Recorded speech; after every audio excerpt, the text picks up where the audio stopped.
La RDC est à l'aube d'une nouvelle ère de son histoire. Une ère où opportunités et climat favorable d'affaires constituent le socle d'un nouveau Congo. Et aujourd'hui, la NAPI vous présente ces dispositions qui vous permettent d'en profiter. Désormais, ça ne vous prend que 3 jours et $80 pour la création de votre entreprise grâce au guichet unique de création d'entreprise. L'institution d'un guichet unique intégral du commerce extérieur facilite vos opérations d'import-export. L'Ordre national des architectes et l'Ordre national des ingénieurs civils sont là pour garantir la qualité de vos constructions. Désormais, il existe un guichet unique de déclaration et des paiements d'impôts, cotisations sociales et contributions patronales sur les rémunérations pour les PME. Dans les finances, les assurances, l'agriculture, peu importe votre secteur d'activité, la RDC a tant à vous offrir. Avec vous, construisons la RDC.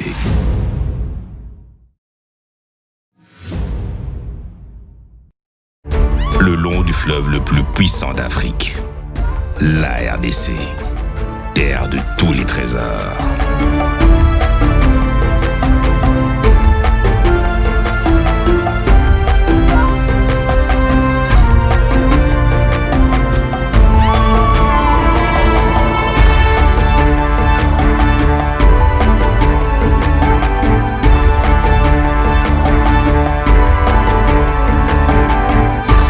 Aujourd'hui, à l'aube de la première alternance politique pacifique de son histoire, nous vous invitons à découvrir et à investir dans ce pays continental. Parce que nous avons tant à offrir, avec vous, construisons la RDC.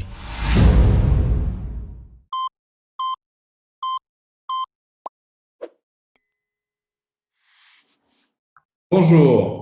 Là, nous arrivons à ce multi-live que nous organisons au niveau de la NAPI, ou multi-live ou webinaire, que nous sommes en train que je vais avoir l'honneur de modérer aujourd'hui avec la plupart des différents talentueux panélistes que j'ai ici, que je vais présenter tout à l'heure. Et ce webinaire que nous avons est en train de parler des PME congolaises et Covid 2019, comme on peut appeler, de la crise à l'opportunité. Aujourd'hui, la question que je voudrais nous poser à chacun de nous, c'est celle-ci. Est-ce que nous ne considérons pas que cette crise est une opportunité? Je pense que dans un des posts que j'ai fait il y a quelque temps, je me suis quand même posé cette question et j'ai interrogé un certain nombre de personnes. Et aujourd'hui, on va échanger avec un certain nombre des panélistes qu'il y a ici. Je vois déjà Al et je vois Célestin qui va nous rejoindre tout à l'heure. Et je vois le DGA de l'OPEC qui va nous rejoindre, Ezekiel Bidoya, et je vois Madame Myriam Luzala qui va nous rejoindre tout à l'heure, et bien sûr, je ne serai pas seul, et nous allons avoir Madame Thérèse Kirongozi certainement qui va nous rejoindre tout à l'heure. Les principaux défis qui sont aujourd'hui les plus gros auxquels sont confrontés les PME, on peut citer un peu les défis endogènes comme exogènes. Sur les défis endogènes, on peut avoir le manque d'innovation, d'initiative pour des raisons pour des solutions alternatives. Et on se pose la question de savoir, est-ce qu'il y a une vraie formation à la base? Est-ce que cela existe véritablement? Et il y a aussi un problème d'ignorance des textes, d'ignorance des normes. Est-ce qu'aujourd'hui, les PME sont au courant des normes? Elles connaissent les textes. Mais ensuite, il y a aussi la vétusté et l'obsolescence de l'outil de production utilisé. Voilà, aujourd'hui, avec la crise de la pandémie, on est obligé d'aller sur le net, d'aller sur les NTIC. Est-ce que toutes les PME sont préparées et avaient été préparées d'aller sur les NTIC? Et on a aussi un problème qui est lié à la capacité des ressources humaines. On appelle ça la faible capacité managériale pour adapter la gestion à la circonstance du moment caractérisée par la COVID-19. Aujourd'hui, certaines PME confondent la poche de l'entreprise, pour ne pas dire la caisse de l'entreprise, avec leur propre poche. Et ça, j'appelle ça un tout petit peu des causes endogènes. Et il y en a tellement. Mais les causes exogènes, il y en a aussi, il y en a beaucoup. Je parle du manque de subvention d'équilibre qui peut exister de la part du pouvoir public. Normalement, le pouvoir public devrait avoir des mécanismes pour pouvoir encourager les PME. Est-ce qu'on devrait parler de fonds de garantie? Est-ce qu'on devrait parler d'un certain nombre d'éléments? On en parlera tout à l'heure. L'absence, la faible capacité du marché monétaire congolais. Marché monétaire congolais, est-ce que ça permet à ce que les PME puissent avoir un flux important en termes de gestion de leur business? Et ensuite, l'insuffisance du respect des normes de qualité. Je parle ici d'un environnement des affaires qui devait être propice et permettre à ce que les PME puissent avancer. Mais alors, comment faire face à ces difficultés? Comment faire face? Aujourd'hui, je pense qu'il y a plusieurs stratégies qui devraient être envisageables. Premièrement, est-ce qu'on va aller vers les incubateurs? Deuxièmement, est-ce qu'il faut qu'on aille vers des incitations provinciales? Troisièmement, est-ce qu'il faut qu'il puisse y avoir un regroupement de PME par secteur? Est-ce que c'est ça qu'il faut faire? Et ensuite, est-ce qu'il faut faire des parcs industriels à emploi? C'est autant de questions auxquelles il faut que nous puissions répondre ici. Et aujourd'hui, les banques, qu'est-ce qu'elles devraient faire? Je titille souvent mon frère et ami Célestin. Est-ce qu'il faut qu'on ait des prêts à taux très zéro? Mais bon, je crois qu'il ne fonctionne pas pour une activité philanthropique. Mais au moins, est-ce qu'on peut trouver des solutions adaptées aux PME? Et ensuite, est-ce que les mesures de technologie numérique peuvent constituer de nouveaux modèles de financement pour les PME? Qu'est-ce que l'on doit faire là-dessus? Est-ce que nous devrons y arriver? Voilà un peu un certain nombre de sujets que nous allons échanger avec les différents panélistes. Le temps que Thérèse Kirongozi nous rejoigne, je vais la présenter quand elle sera là. On a Madame Myriam Louzala, qui est étudiante en sciences pharmaceutiques de l'UNIKIN. Pour ceux qui ne la connaissent pas, c'est en fait elle qui est à l'initiative et conceptrice d'ailleurs, pour ne pas dire concepteur, de la solution Jovitech 99. Myriam, est-ce que tu peux faire un hi pour tout le monde, pour que tout le monde t'entende? Bonjour, bonjour. Elle est représentante de Hope Together. Et nous avons donc Monsieur Ezekiel Bidoya, qui est aujourd'hui directeur général à l'intérim de l'OPEC, qui n'est pas très connu parce qu'en fait, on a eu un problème de subside de cette structure. L'Office de promotion des petites et moyennes entreprises congolaises en RDC, il aura l'occasion de pouvoir en parler, de pouvoir dire un certain nombre d'éléments et de pouvoir donner son point de vue sur cette question. Ezekiel est juriste de formation. Je voudrais dire à tout le monde qu'Ezekiel est mon collègue de promotion. On a fini la même année à l'université de Kinshasa en droit. Et en droit des affaires, expert dans le secteur des PME, avec une vingtaine d'années d'expérience ayant gravi tous les postes de responsabilité au niveau de l'OPEC. Il est aujourd'hui conseiller technique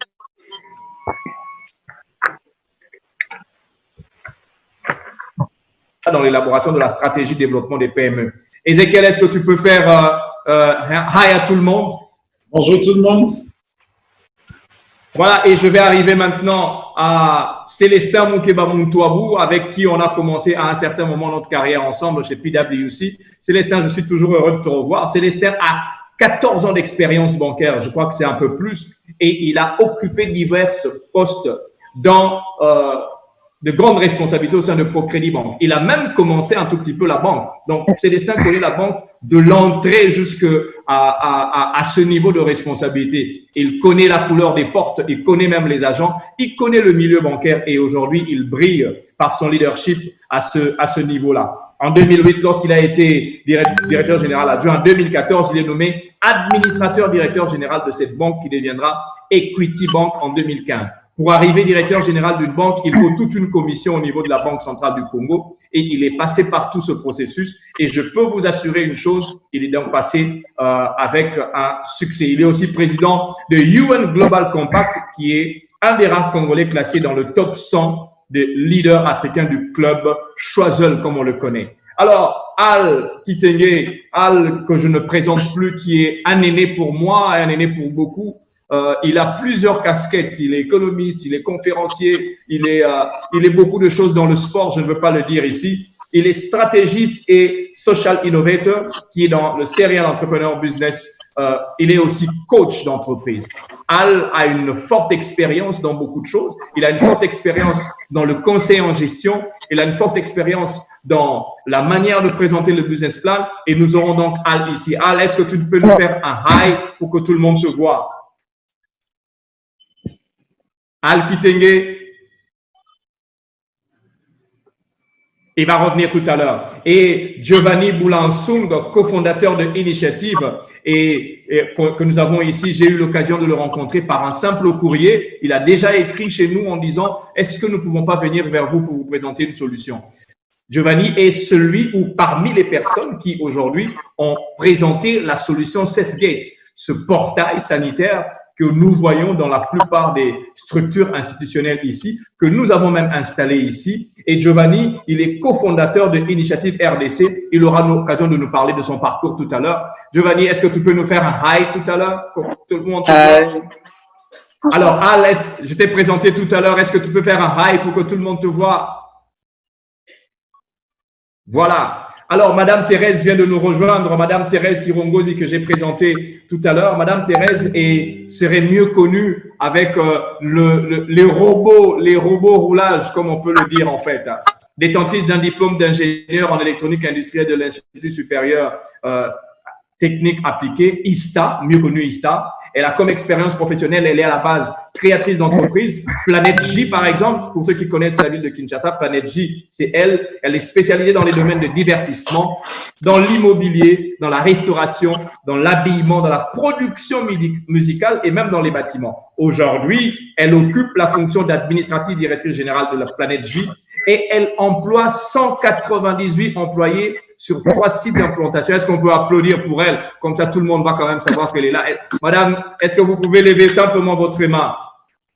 Et aujourd'hui, cette équipe est à la base de l'organisation de la première foire de génie créateur technique en RDC et à la création du concept du robot roulage intelligent, fabrication des prototypes et installation des robots lumineux, régulateur des circulations à Kinshasa, Lubumbashi. Elle est aussi conceptrice du lave-main automatique avec les panneaux solaires pour pallier à la contamination de la COVID-19. Voilà, nous avons un panel des personnes qui sont tellement riches, et on va certainement profiter de leur expérience. Voilà, on va commencer par ces différents éléments que j'ai présentés tout à l'heure. Première question que j'adresse directement à Ézéchiel, parce que c'est à vous qu'il faut commencer, l'Office de promotion des petites et moyennes entreprises congolaises. Quels sont les défis auxquels sont confrontées les PME congolaises aujourd'hui avec la pandémie de la COVID-19? Et quelles sont les mesures déjà prises ou à prendre par le gouvernement pour soutenir ces PME et les MPME? Qu'est-ce que vous pouvez nous dire aujourd'hui et édifier les différentes PME qu'il y a? Ézéchiel. Merci beaucoup, M. Anthony. D'abord, je voudrais vous remercier de cette initiative d'organiser ces échanges autour de la PME qui nous intéresse particulièrement parce que l'OPEC, c'est l'organe technique du gouvernement en cette matière et surtout de nous avoir associés à ces échanges avec des panélistes de très haut niveau. Je voudrais pas parler de l'OPEC ici, vous l'avez déjà suffisamment dit, mais juste une petite information, c'est que cette structure qui existe depuis une cinquantaine d'années est dans un processus de restructuration. Je pense que dans les prochains jours, l'OPEC va se transformer en Agence nationale pour le développement de l'entrepreneuriat congolais, et cette fois-là avec un peu plus de ressources pour lui permettre d'être véritablement opérationnel. Donc le processus, il est déjà en pipeline, en marge de programme national de développement qu'avait adopté le Conseil des ministres tout dernièrement. Alors, il est vrai que la RDC, comme tous les pays du monde, font face à cette crise sanitaire sans précédent. Et pour faire face à cette propagation, le président de la République avait pris une série de mesures qui effectivement ont impacté sur la vie des pays. Au niveau de l'OPEC, nous avons diligenté une mission de collecte des données sur terrain. On a basé notre petite enquête sur un échantillon d'autour de 2500 PME. Question de savoir effectivement quel est l'impact de la COVID sur les activités de ces PME. Les données sont en train d'être exploitées, mais globalement, je peux noter que les défis se trouvent d'abord au niveau de la trésorerie, parce que vous le savez, avec les mesures barrières, il y a les PME qui se sont vus pratiquement à l'arrêt d'activité, ceux qui œuvraient dans la zone géographique de la commune de Lingombé, ceux qui sont à la cité avec les différentes mesures, il y a eu un ralentissement d'activité. Et donc, le problème pour faire face à les factures, pour payer notamment le personnel et certaines charges, mais il y a également le problème en termes d'approvisionnement. Vous savez qu'un certain nombre avaient comme zone la Gombe qui fournissait non seulement matières premières, mais aussi à marchandises. Donc, cela a également posé des problèmes à ces niveaux-là, ce qui a un peu ralenti non seulement la production, mais également au niveau des ventes, parce que aussi avec les mesures, certaines de ces PME généralement importent leurs marchandises en dehors du pays, je cite Signe, Dubaï, etc. Donc, avec la fermeture des frontières, ça a impacté à ces niveaux-là d'approvisionnement en marchandises, mais également au niveau de la commercialisation. Donc, les ventes ont été ont connu un ralentissement très, très important parce qu'il y a les horaires de travail qui ont changé, etc. Mais il y a aussi au niveau de ressources humaines, parce que bon, on devait faire face à ça. Il faut mettre en congé forcé certaines personnes, éventuellement sans solde, ou carrément adopter des mesures de congé technique. Donc voilà globalement les défis que connaissent actuellement nos PME. Alors au niveau du gouvernement, il y a eu des mesures qui ont été prises, effectivement, allant dans le sens des allègements fiscaux. Il y a notamment l'exonération de certains droits et redevances dus à l'importation de certains denrées pour soutenir l'offre, mais il y a également les suspensions de certains contrôles fiscaux, etc. Il y a aussi la mise à disposition d'une ligne de financement par le pays à taux zéro, question de pouvoir accompagner ces PME. Il y a la Banque centrale aussi qui a mis à disposition environ 100 de dollars pour accompagner toujours ces PME. Mais c'est vrai qu'il y a un bémol, c'est qu'on a pu mener des enquêtes pour savoir la capacité de consommation de ce financement. Ben, comme vous pouvez l'imaginer, d'abord, il y a des conditions très drastiques, même si le taux il est pratiquement à zéro, mais en termes de business plan et de très bonne qualité qu'il faut présenter, nos PME ont des problèmes à ce niveau-là, ou encore au niveau du FPI, il faut présenter une garantie qui équivalent à 150% du montant que vous sollicitez. Comprenez tout de suite le problème avec nos PME en termes de garantie. Et donc, il y a déjà des mesures qui étaient prises au niveau du gouvernement, mais qu'est-ce qui doit être, le gouvernement doit faire encore ou prendre encore comme mesure? Je pense qu'à notre niveau, on est en train de proposer, en fonction de ces différentes données qui seront collectées, de pouvoir mettre en place un programme d'urgence de relance des activités de PME. Il va prendre plusieurs composantes. Il y a notamment l'aspect accompagnement technique, parce que nous pensons que c'est très, très important. Aujourd'hui, il y a des PME qui ont plus challenge de pouvoir continuer les affaires, mais en même temps de pouvoir avoir un plan de relance. Ça suppose un accompagnement pour essayer de pouvoir changer le paradigme, parce que la COVID a apporté d'autres contraintes, et donc il faut essayer de changer ce paradigme. Pourquoi pas améliorer sa présence sur le net, pourquoi pas intégrer d'autres outils ou mécanismes de travail. Donc, il y a nécessité de pouvoir avoir non seulement un plan de relance, mais stabiliser son business, mais il y a également, vous l'avez développé dans l'une des questions, ceux qui sont pratiquement dans l'informel, ben écoutez, d'autres sont à l'arrêt, il faut reprendre les activités, et donc il faut cet aspect du financement qui doit venir, mais il y a aussi certains allègements fiscaux, parce que bon, voilà, dans les 2-3 mois à venir, il faut encourager ces PME-là à pouvoir démarrer et atteindre une vitesse de croissance avec leur business, donc ça suppose un certain nombre d'allègements, mais aussi l'investissement public pour stimuler la demande au niveau de PME. Et donc, nous pensons que ces différentes composantes vont faire l'objet de ce programme d'urgence que nous allons présenter au gouvernement pour relancer les activités de PME. Parce que nous pensons que de manière sectorielle, on ne va pas atteindre les objectifs. Il faut un programme qui réunit la panoplie des différentes composantes pour pouvoir effectivement accompagner efficacement ces PME. Donc voilà globalement l'état en termes de défis, les mesures qui ont été déjà prises au niveau du gouvernement et les propositions quant aux mesures à prendre pour la relance des PME. Merci Ezekiel. Je vois ici que les différents défis que vous avez soulevés sont en fait les plupart qui sont extérieurs aux PME. Mais en tant que tel, les PME elles-mêmes, quels sont les gros défis auxquels ils sont confrontés en interne, en termes d'organisation, au-delà du fait que aujourd'hui le pouvoir public est en train de pouvoir donner quelques subsides, quelques éléments. Et quels sont les gros défis auxquels les PME sont confrontées elles-mêmes dans leur organisation? Exactement. D'abord, je voudrais préciser une chose, c'est que dans la PME aujourd'hui, nous avons deux grandes composantes. Nous avons la micro et la petite entreprise, ainsi que la moyenne. Et la micro et petite entreprise comprend pratiquement 85% de cette catégorie d'entreprises. Et la micro et la petite, généralement, c'est une catégorie qui est dans l'informel. Et donc, qui dit informel, ça veut dire manque d'outils de gestion, manque des capacités managériales, manque de tenue, comme je l'ai dit, des outils de gestion.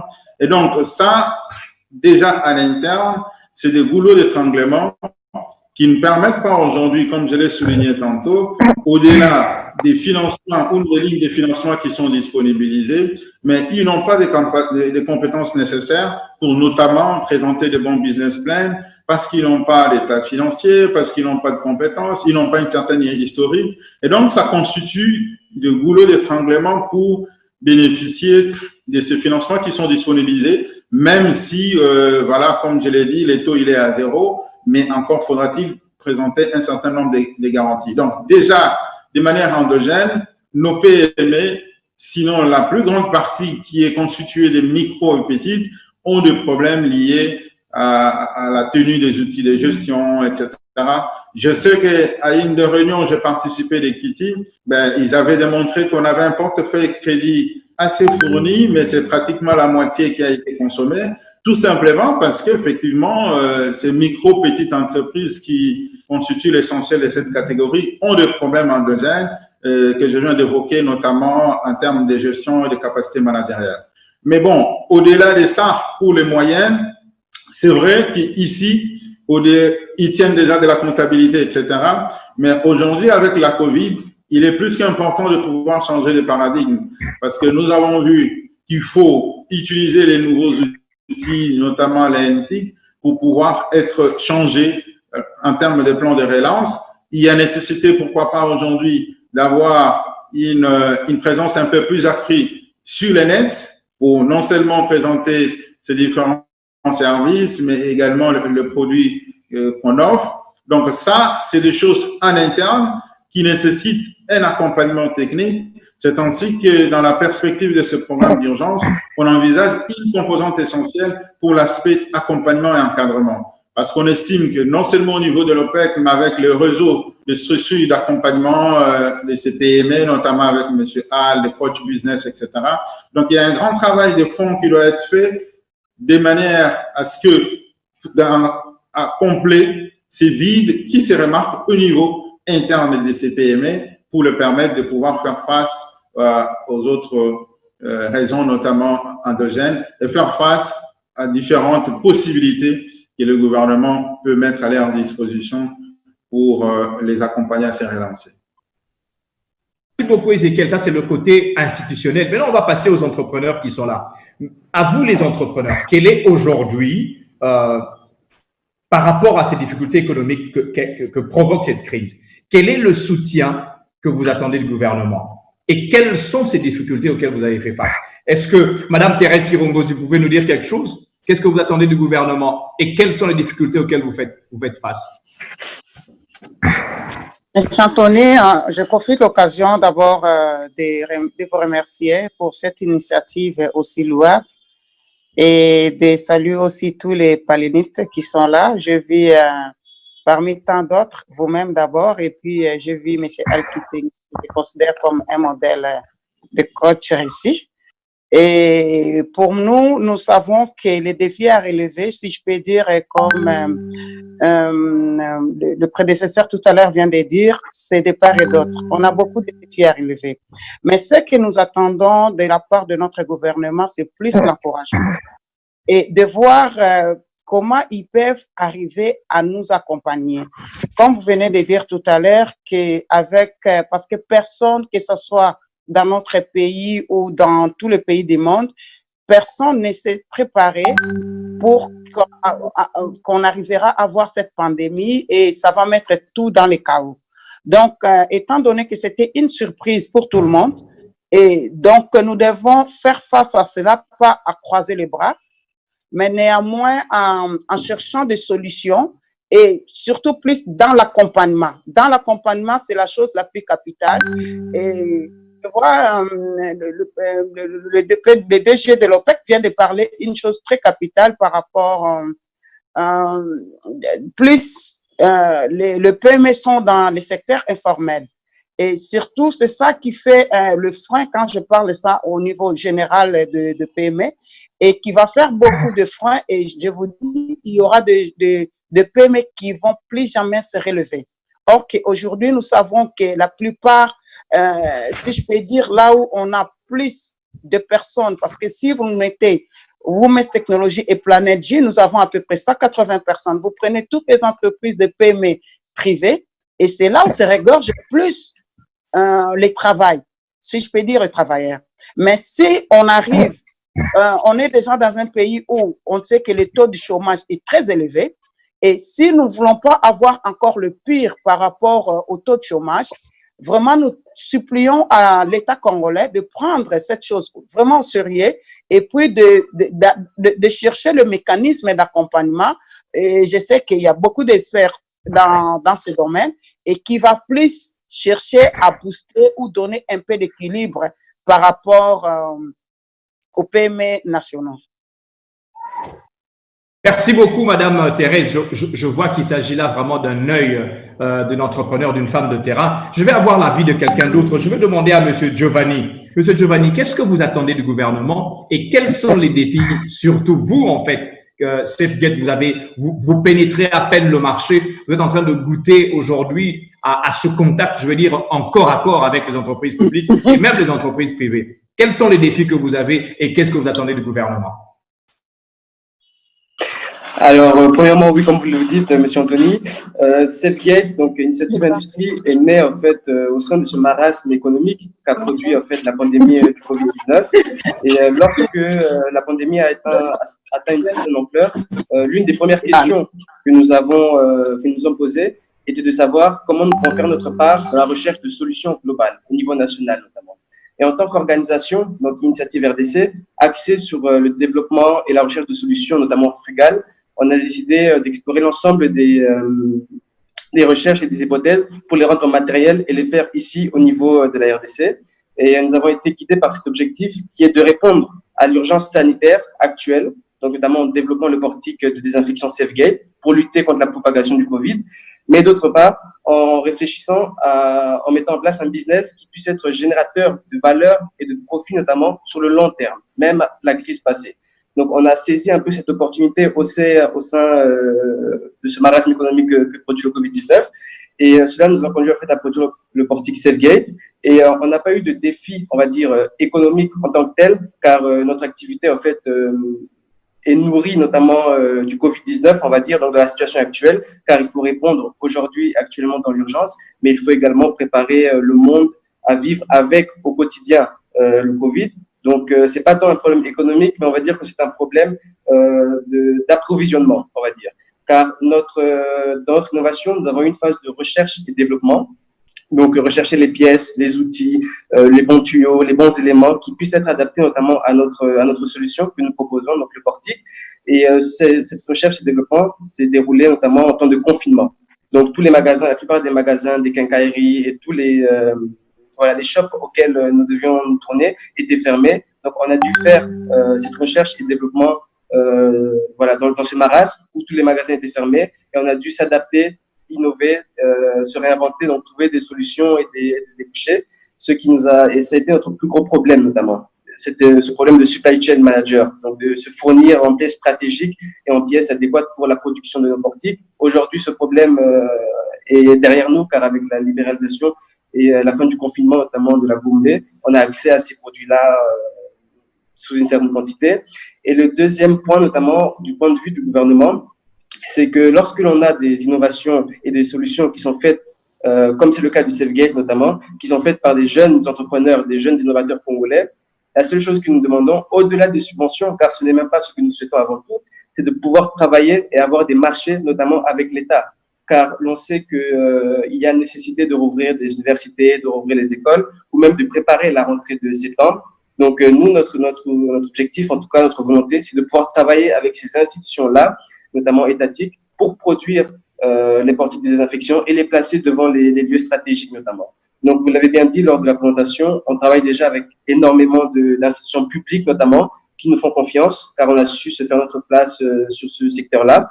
Mais on aimerait également que l'État puisse nous regarder et nous dire comment nous pouvons travailler et mettre en place un partenariat public-privé ensemble. Alors, merci beaucoup, Giovanni. Je ne veux pas dire que vous êtes un croque-mort parce qu'en fait, aujourd'hui, avec la COVID-19, votre activité est beaucoup plus florissante. Donc, je ne veux pas dire qu'il faut que COVID-19 continue. Je vais simplement rappeler à ceux qui sont en train de nous rejoindre maintenant, nous sommes en train de parler des PME congolaises et COVID-19, de la crise à l'opportunité. Mais en fait, il faut savoir se innover et il faut savoir se réinventer en cette période de crise. Et là, on vient d'avoir Madame Thérèse Kirongozi qui a parlé du côté entrepreneur et Monsieur Giovanni. Et on va passer à Madame Myriam Louzala, qui est aussi entrepreneur, elle qui est dans le secteur pharmaceutique et qui est d'ailleurs fondatrice de ce qu'on appelle aujourd'hui Jobitech 19. Madame, qu'est-ce que vous avez rencontré comme difficulté pendant ce temps et qu'est-ce que vous attendez? Tout à l'heure, on a parlé des problèmes de logistique, donc supply chain des intrants. Tout à l'heure, on a parlé d'un problème de mindset, en fait, un problème d'état d'esprit que Giovanni a rencontré. Et Madame Thérèse a parlé de l'accompagnement en termes d'attente. Et selon vous, quelles sont les attentes que vous avez et quels sont les défis en dehors de ce qui a été présenté? Votre micro n'est pas ouvert. Merci, Monsieur Anthony, de m'avoir associé à cet échange. Pour rappel, je suis Myriam Louzala, étudiante de troisième épreuve, de la troisième épreuve en sciences pharmaceutiques. Pour ceux qui connaissent la faculté, c'est la dernière année d'études, la 6e et la dernière année d'études, où il n'est organisé qu'un stage de 12 mois, où l'on passe par différents départements de la faculté, l'industrie pharmaceutique, on passe par l'hôpital, on passe par l'officine ouverte au public, on passe par le Centre national de pharmacovigilance, où on suit la détection et le suivi des effets indésirables liés aux médicaments.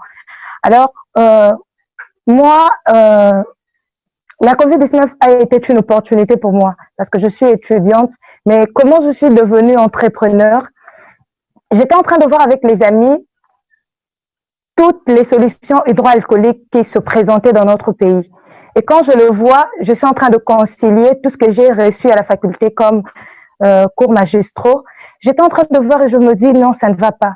Ce sont des solutions hydroalcooliques de mauvaise qualité. Ce sont des gels hydroalcooliques de mauvaise qualité. Je me suis dit, il ne faut pas croiser les bras, il faut se lancer. Avec des faibles moyens, bien sûr, je me suis dit, c'est le moment, je dois me lancer. J'ai commencé avec les amis, nous sommes au nombre de 5 dans notre structure, Jovitch 99, et on a créé pour la première fois des solutions hydroalcooliques, et puis après, on a créé des gels, et puis on a créé aussi des solutions en spray pour la désinfection de bureaux, de matériel et autres, le poignet de maison. En fait, quelles sont les difficultés qu'on a rencontrées? Premièrement, ce sont des difficultés liées à l'approvisionnement. Quand on fait des solutions hydroalcooliques, notre principe actif, qui est l'alcool éthylique, c'est lui qui possède l'activité antiseptique et désinfectante. L'alcool se fait rare. Et beaucoup de gens se sont lancés dans la fabrication de solutions hydroalcooliques, qu'ils soient de pharmaciens ou des non-pharmaciens, puisque le président a demandé que tout le monde entre dans la lutte contre la maladie à coronavirus 2019 parce que le SARS-CoV-2 tue réellement. Alors, pour l'achat est un peu compliqué. Il y a une hausse généralisée des prix. Donc, c'est vraiment compliqué pour nous d'acheter. On achetait au tout début, l'alcool était à 3,5 $ le litre, mais dans un écart de 2 jours seulement, le prix de l'alcool a augmenté de 1,5 $. C'est maintenant à 5, voire plus chez d'autres fournisseurs.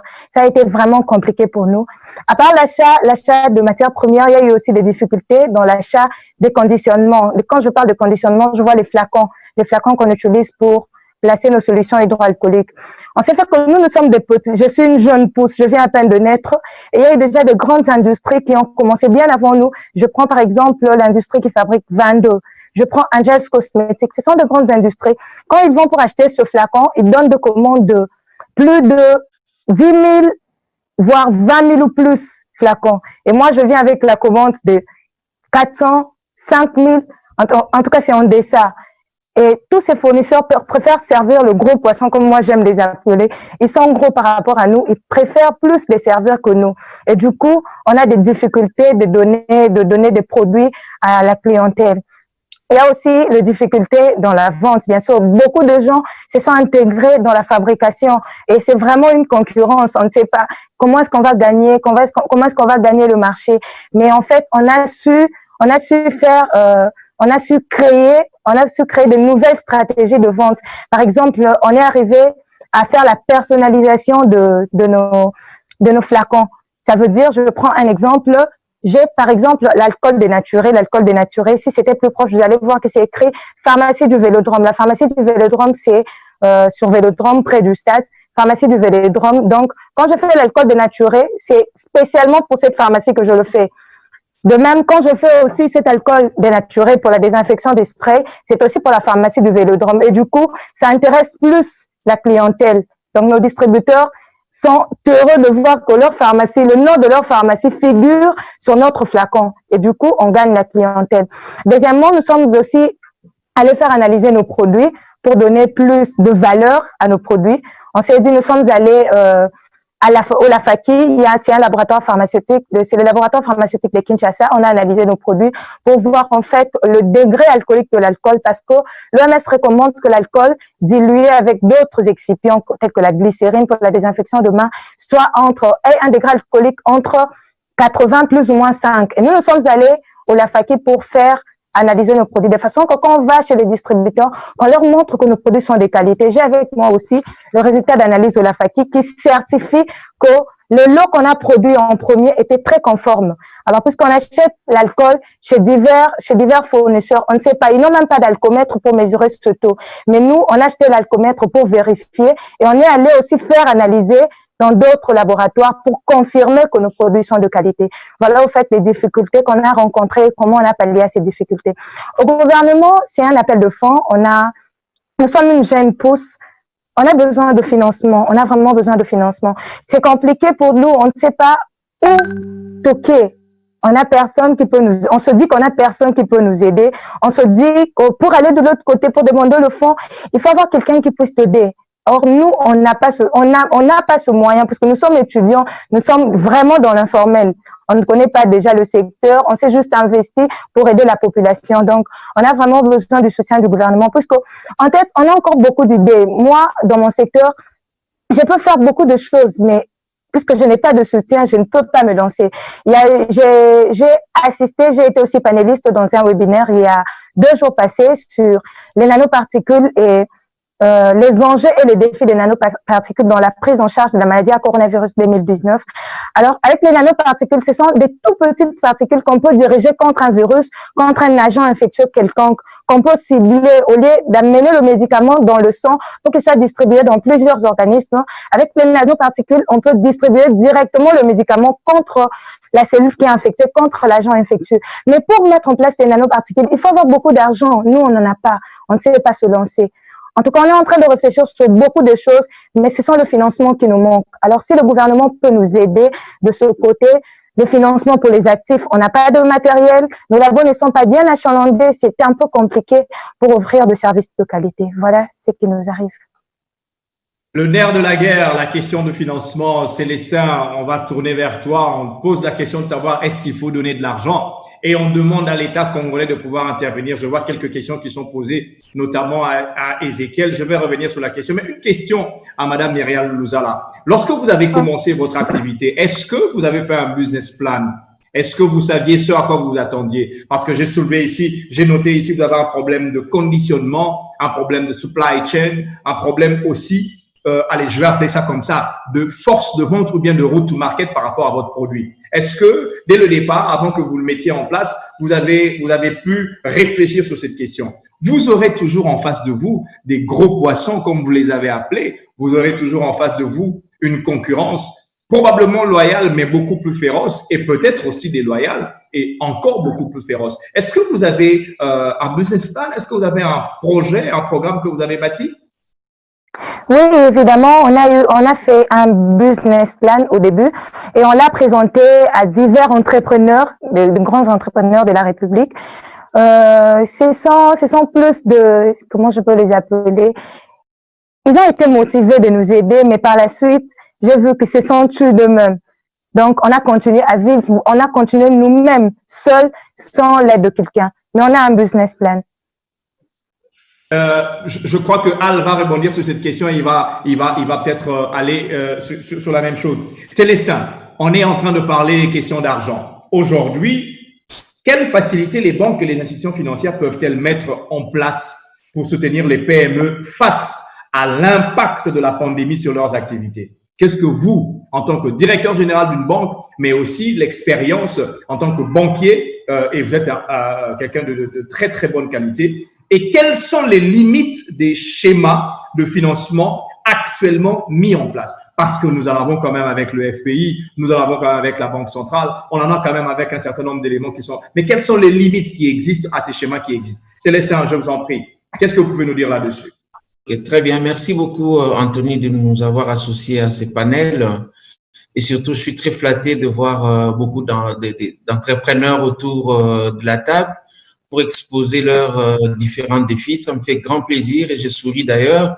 Je pense que je commence par la promesse de visiter Giovanni, visiter Myriam pour voir qu'est-ce qu'ils entreprennent et voir dans quelle mesure l'institution peut les accompagner. Parce que ça fait Nous notons cela, la visite doit se faire, on a noté. Oui, ça va se faire et ça sera certainement pour comprendre ce qu'ils font et voir dans quelle mesure la banque peut intervenir.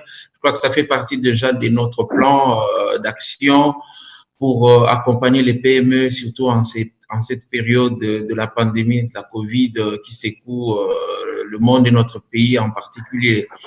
Mais je suis très, très flatté de voir quand même la qualité de leurs pensées et leurs réflexions, surtout leur engagement, à comprendre que face à ces genres de défis que nous rencontrons, il y a des opportunités qui naissent, hein, comme SafeGate l'a pu saisir, et encore l'initiative de Madame Myriam avec Geovitech. Donc, je suis très flatté de voir ça. Donc, la première des choses, avant même de parler de financement et qu'est-ce qu'on met en place, il faut une introspection des PME. On est en face d'une crise. Il s'agit de la survie. Il faut que la PME, un peu comme Monsieur Bidoya l'a bien dit, puisse faire le diagnostic interne. Je suis en face d'une difficulté, on est coupé de nos fournisseurs extérieurs. Qu'est-ce qu'on fait pour se réinventer? Quels sont les mécanismes qu'on met en place pour contrer cette crise? Je crois que ça vaut la peine. J'aime bien la réflexion de ce que les anglo-saxons appellent pre-mortem diagnostic. Au lieu de faire l'autopsie après, mais mieux vaut anticiper le risque et se dire qu'est-ce qui peut aller mal. Donc là, mon activité est déjà exposée à ces risques de la pandémie.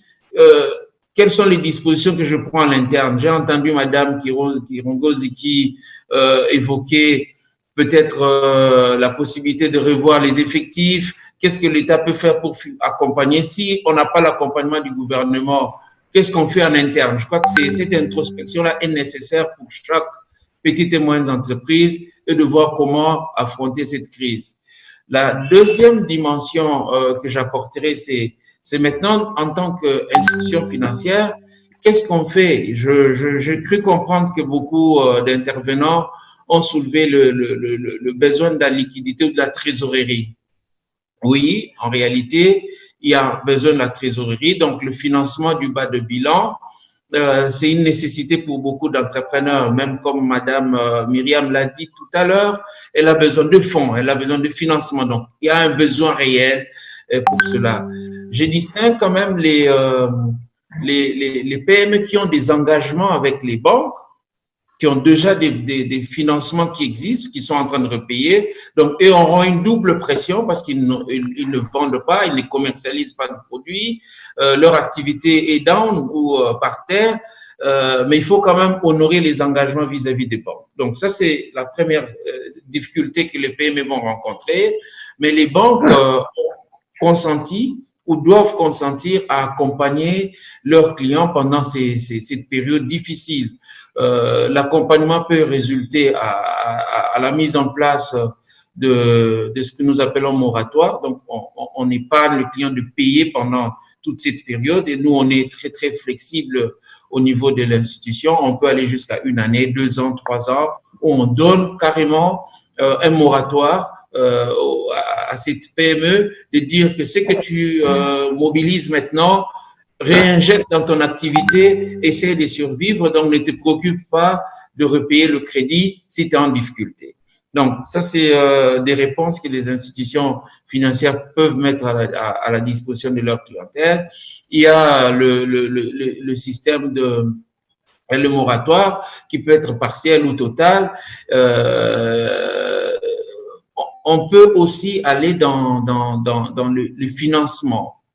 Là, pour le financement, on regarde si une entreprise, c'est quoi j'ai dit ça, le diagnostic doit commencer en interne dans le chef de l'entrepreneur ou de la PME.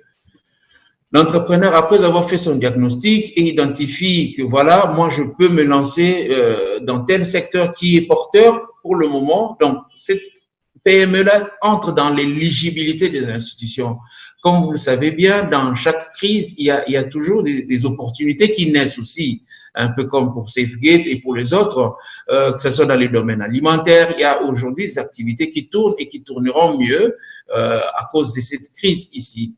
Et ces activités-là viennent en réponse directe à la crise, comme pour le cas de SafeGate et les deux autres que nous voyons, ou indirectement pour aider les gens à vivre mieux et à faire face à leurs obligations classiques. Donc, ces opportunités-là peuvent être capitalisées et les institutions financières peuvent accompagner.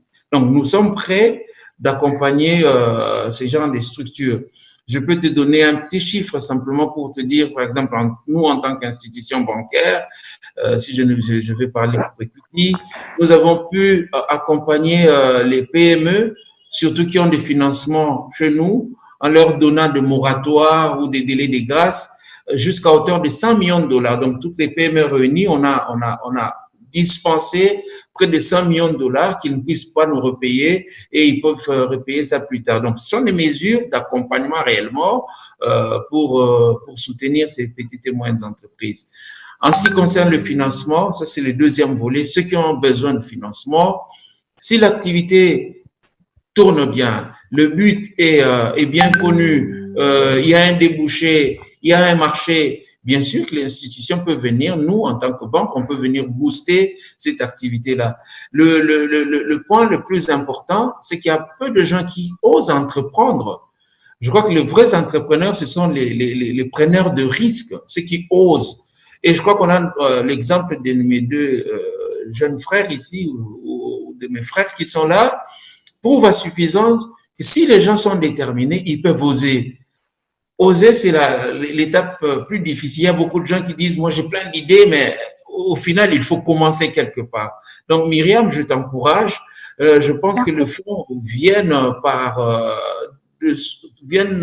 pas nécessairement parce qu'on est parti toquer quelque part, mais si on a bien conçu son idée, si on a bien structuré ce qu'on compte faire, on planifie ça, c'est déjà quelque chose que quelqu'un peut acheter.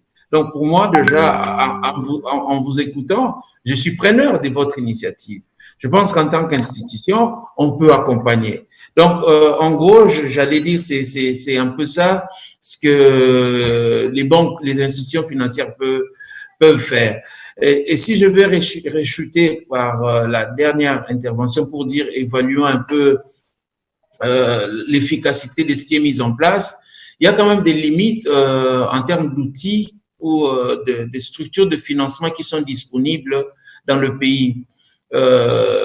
Pour les startups, par exemple, il faut des incubateurs qui puissent prendre le relais et aider ces entreprises à se structurer. Je vois, par exemple, Myriam doit avoir un registre de commerce, voir comment faire naître l'entreprise, aider à structurer les business plans. Donc, il y a un besoin à ce niveau-là. Il y a aussi un besoin d'un capital à risque que, par exemple, les institutions comme ANAPI ou FPI ou autres qui peuvent déjà venir aider ces jeunes startups qui commencent parce qu'ils ne sont pas forcément éligibles dans les critères des banques classiques. C'est pas peut-être le rôle dévolu à ces institutions, mais il y a des institutions intermédiaires entre la start-up et une PME parce que les besoins sont différents à ce niveau-là. Donc, je pense que on a besoin dans notre pays d'avoir ces structures qui prennent en relais et certains fonds de garantie qui aident soit les institutions financières à réduire le risque en prenant ces startups en charge. Et je crois que ce sont des mécanismes qui peuvent être mis en place, qui sont pas explorés. Mais on comprend que le pays a aussi des limitations budgétaires. Sinon, il y aurait aussi accompagnement direct du gouvernement auprès des PME qui sont formalisées. Bon, je crois que ça c'est autre chose. Je vois Al-Kitenge sourire. Donc, ça peut venir plus tard quand le pays aura pris. Mais ce sont des interventions qui peuvent se faire. Mais aujourd'hui, comme l'a souhaité peut-être l'intervenant tout à l'heure, il y a quand même des facilités en termes de fiscalité. Et est-ce que le gouvernement peut faire aussi cet investissement public? Pourquoi, quand le gouvernement veut faire ses commandes, pourquoi ne pas utiliser ou associer ces PME-là locales? Je crois que c'est vraiment là où la donne peut changer. Comme l'appel de Giovanni qui dit, est-ce que je peux pas avoir des contrats avec l'État, avec le gouvernement? Je crois que c'est le gouvernement qui est le plus grand pourvoyeur, peut être le plus grand pourvoyeur de marché, des contrats pour ces petites et moyennes entreprises, par exemple.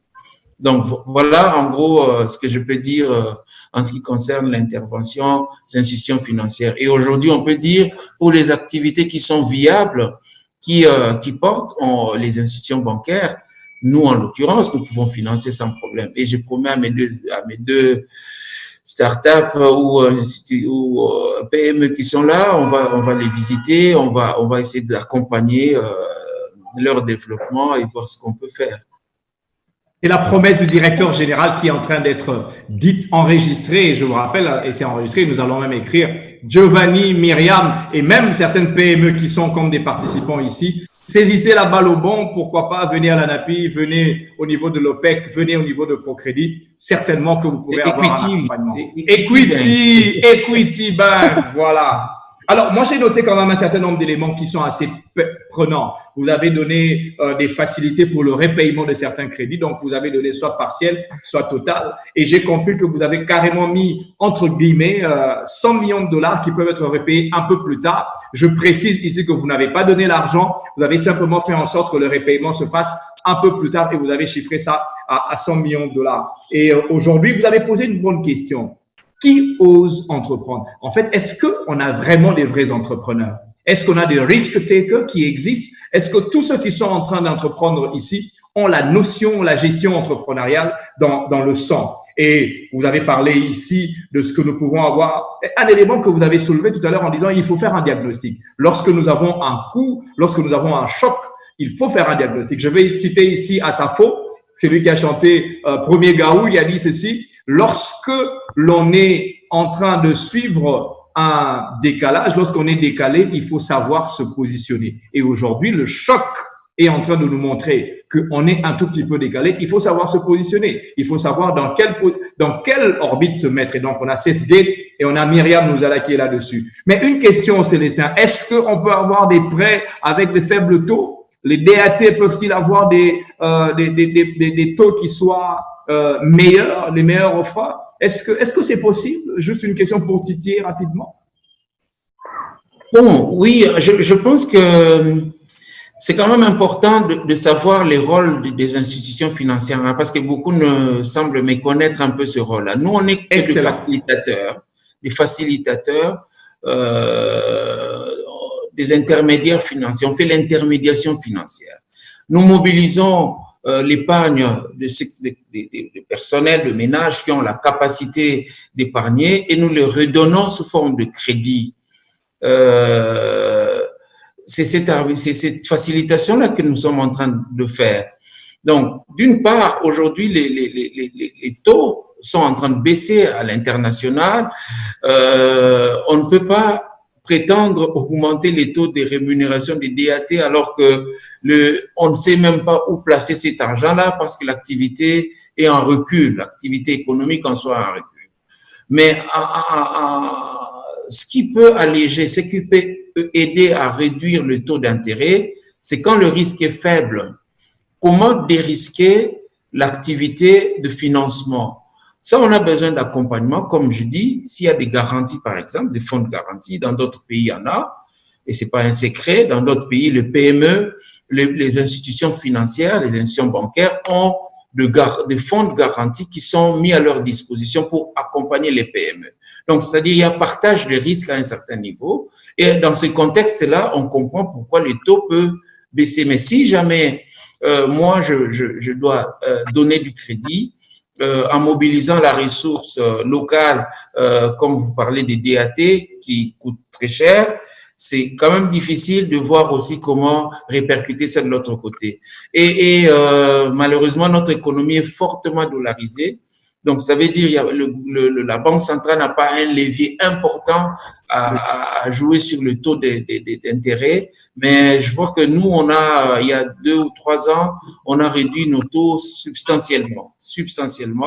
Et on est à mesure de proposer des taux très, très intéressants qui peuvent aider les PME à continuer à opérer, à avoir des financements appropriés et adéquats. Je pense que les institutions peuvent accommoder ce genre de financement. Nous avons aussi reçu l'accompagnement de plusieurs bailleurs de fonds, s'agissant de nous-mêmes, pour accompagner certaines PME pendant ces temps difficiles, quoi.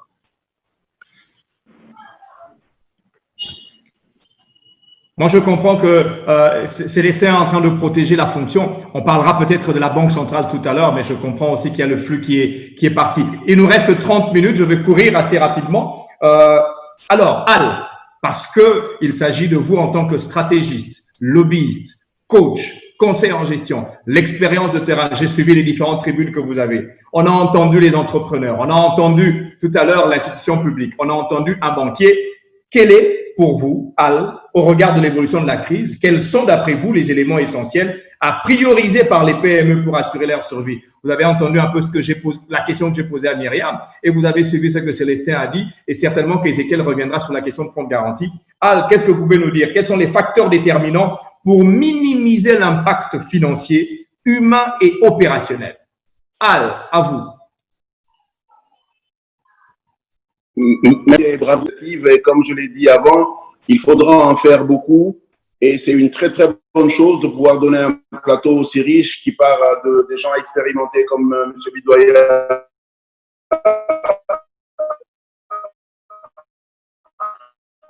et le directeur général qui lance leurs opérations, sans oublier Massem dans les sciences d'ingénieurs.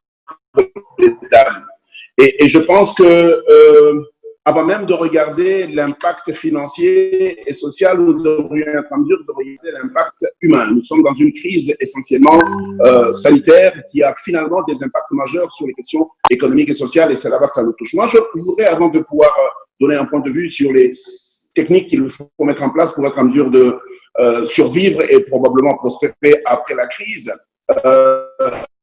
donner ma compréhension de ce qu'ont été les leçons que nous pouvons tirer de cette crise de Covid-19. La première des choses, c'est que notre économie, que l'on sait extravertie, nous démontre avec insolence que l'extraversion de l'économie n'est pas une réponse. Le plus rapidement possible, il faudrait que la République démocratique du Congo et les opérateurs économiques congolais se rendent compte que nous ne pouvons pas continuer à vivre grâce au travail des autres. La deuxième des choses, et la deuxième chose que nous devons être en mesure de comprendre parfaitement bien, et ça heurte très bien la jeune fille qui vient de commencer son activité, c'est que l'informel n'est pas du tout une réponse. On s'est aperçu que l'État est dans une situation d'incapacité financière et d'incapacité organisationnelle parce que 95% de notre activité économique est dans l'informel. Et quand vous êtes dans l'informel, l'État ne vous connaît pas, vous n'avez pas de relation avec l'État. Les banques ne vous connaissent pas, vous n'avez pas de relation avec les banques. Et quand vient la crise, l'État n'a pas de solution pour vous, les banques n'ont pas une solution pour vous. Et on s'est aperçu à quel point, dans une ville comme celle-ci, la situation a été intenable. La troisième des choses avec laquelle je pense qu'il faudrait qu'on s'accommode, c'est que l'analogie n'est pas une solution. On s'est rendu compte que aussi vite que les contacts physiques ont été impossibles, la continuité d'affaires a été pratiquement interrompue dans beaucoup de circonstances. L'État n'a pas été en mesure de bouger, beaucoup d'entreprises n'ont pas travaillé et nous avons finalement découvert le télétravail avec beaucoup de difficultés. Et donc, la notion de la transition numérique est une notion extrêmement importante. La quatrième des choses, c'est un petit peu ce que moi j'appelle la fracture économique. On s'est aperçu, par exemple, en matière de nourriture, que aussi vite que nous ne pouvions plus importer de la nourriture, nous rabattre sur la nationale numéro 1, aussi bien du côté du Congo central que du côté du Bandundu, nous a démontré que nous n'avons pas assez de production pour être en mesure d'acheminer sur le marché rapidement et être en mesure de pouvoir continuer. Et donc, lorsque vous avez regardé ces défis, vous vous dites, le plus grand défi des entreprises congolaises a été la trésorerie. Et M. Moukeba le dit très clairement, c'est pour ça qu'il organise des moratoires de paiement de crédit et éventuellement des appuis budgétaires pour que les entreprises soient en mesure de pouvoir avancer. Mais l'autre chose également qui se démontre tout à fait clair avec nous, c'est que nous démontre ses limites. Dans cette situation, on s'aperçoit que même notre nourriture ne peut pas venir de la ville, elle devrait venir du milieu rural, le milieu rural auquel nous n'avons pas donné d'opportunité. Et autre chose, c'est que lorsque vous regardez bien la situation, lorsque vous regardez très bien la situation, la fragilité à laquelle M. Bidoya a fait référence tout à l'heure, quand il disait que la plupart d'entreprises vont disparaître, c'est l'absence des filets sociaux. On se rend compte justement, malheureusement, qu'il n'y a aucun filet social qui est préparé et les systèmes d'assurance ne peuvent pas être en mesure de nous donner des solutions. Et donc, moi, je dis, toutes ces fragilités, il faut y trouver des solutions. Une des choses que moi je dis est très simple, c'est qu'il faut que nous ayons une intégration économique de plus en plus prononcée, mais que nous ayons une économie inclusive. Je le dis pourquoi? Parce que je donne un exemple simple de M. Bidoya qui est sur votre plateau. Il tient un incubateur du cuir, un incubateur qui peut fabriquer des souliers. Moi, je pose une simple question.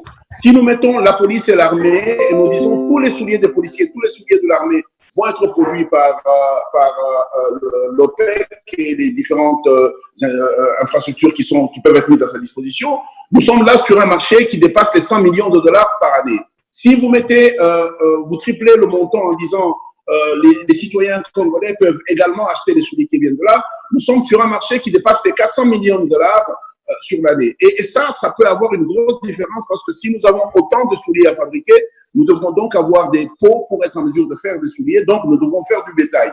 Et si vous faites du bétail, vous devrez être en mesure de faire de la nourriture pour bétail. Et c'est sur ce genre de décision qu'un grand dialogue doit pouvoir avoir lieu entre l'État congolais qui est le décideur, l'institution qui fait les choix des politiques publiques et les opérateurs économiques. En fait, l'une des choses que moi je dis de manière très claire, c'est que l'État doit pouvoir parler avec les opérateurs économiques. Et c'est vrai que c'est une initiative qui peut venir de l'État, mais ça peut être aussi une initiative qui vient des opérateurs économiques. Parce que l'État ne peut pas nous comprendre si on ne s'exprime pas. Et donc, moi, je voudrais dire simplement que, et je souhaite beaucoup que le ministre des PME nous écoute, si nous sommes un pays qui est pauvre, c'est simplement parce que nous n'avons pas suffisamment d'entreprises. Vous parliez tout à l'heure du guichet unique de création d'entreprises. Lorsque vous allez sur le registre, nous ne dépassons même pas les 40 000 entreprises. Juste pour votre information, la France a 4 800 000 entreprises. Et l'Allemagne, qui est plus riche que la France, a 7 500 000 entreprises. Et si vous regardez ça, vous vous rendez bien compte que le nombre d'entreprises est proportionnel à la quantité de richesses que nous créons. Et donc, il faut revenir sur notre capacité à créer des entreprises. Et lorsque vous regardez la capacité à créer des entreprises, le prochain kilomètre, et je le dis de manière assez régulière à mon ami Célestin, c'est le milieu rural. Parce que 80% de notre population vivent là-bas. Nous commettons une erreur stratégique de penser qu'on peut vivre en milieu urbain de manière cloisonnée et créer un deuxième pays qui s'appelle le milieu rural.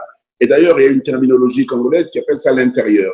Et je crois que nous pouvons fournir des gros efforts pour réinventer une nouvelle économie et surtout pousser nos frères et sœurs qui interviennent dans les différentes entreprises en milieu urbain d'aller explorer les milieux ruraux parce que c'est le prochain kilomètre des opportunités.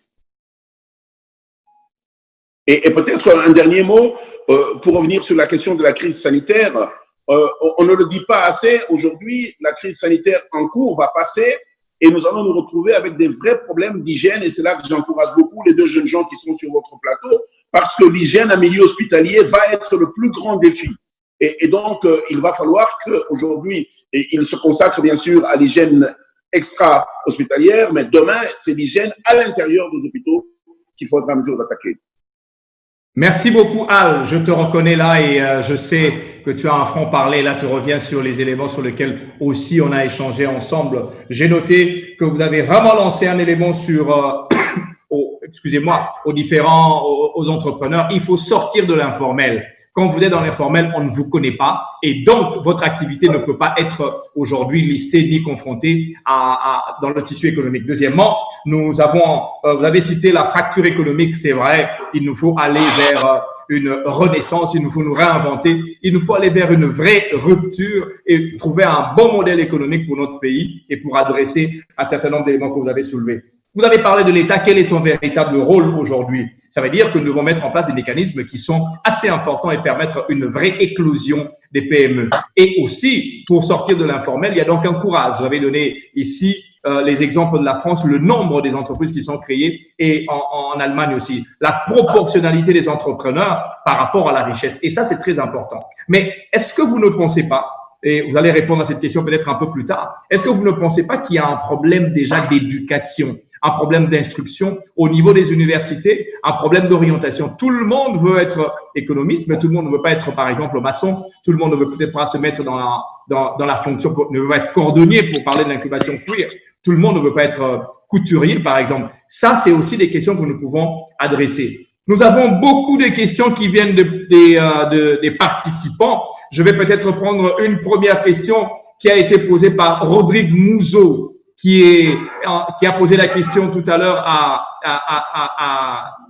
au DG de l'OPEC. Il dit ceci: il est vrai que beaucoup de PME sont dans l'informel. Cependant, quelles mesures sont prises au niveau du gouvernement pour encourager ces PME informelles à passer du stade du formel? Il est vrai que le guichet unique permet d'accélérer cette migration, mais il y a des tracasseries qui accompagnent. Est-ce qu'il y a des mesures précises, concrètes? Est-ce qu'on peut répondre à cette question, Bidoya? Oui, merci Anthony. Je vais répondre à la question, mais je pense qu'on a soulevé quelque chose par les DG d'Equity et M. Hall qui est très très important, c'est la capacité des Congolais à créer des entreprises. Je pense qu'aujourd'hui, pourquoi il y a plus d'informels, l'une des raisons, c'est parce qu'on aime faire le mimétisme. Vous avez été peut-être, M. Hall, à esquisser un peu les chiffres, je vous donne les cas.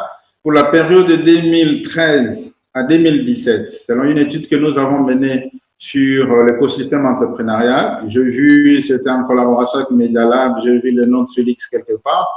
Qu'est-ce qui a été constaté? Nous créons, ça c'est les statistiques qui viennent de guichet unique, autour de 7500 entreprises, contre pour la même période 75 000 entreprises pour les Nigériens et 100 000 pour la Belgique.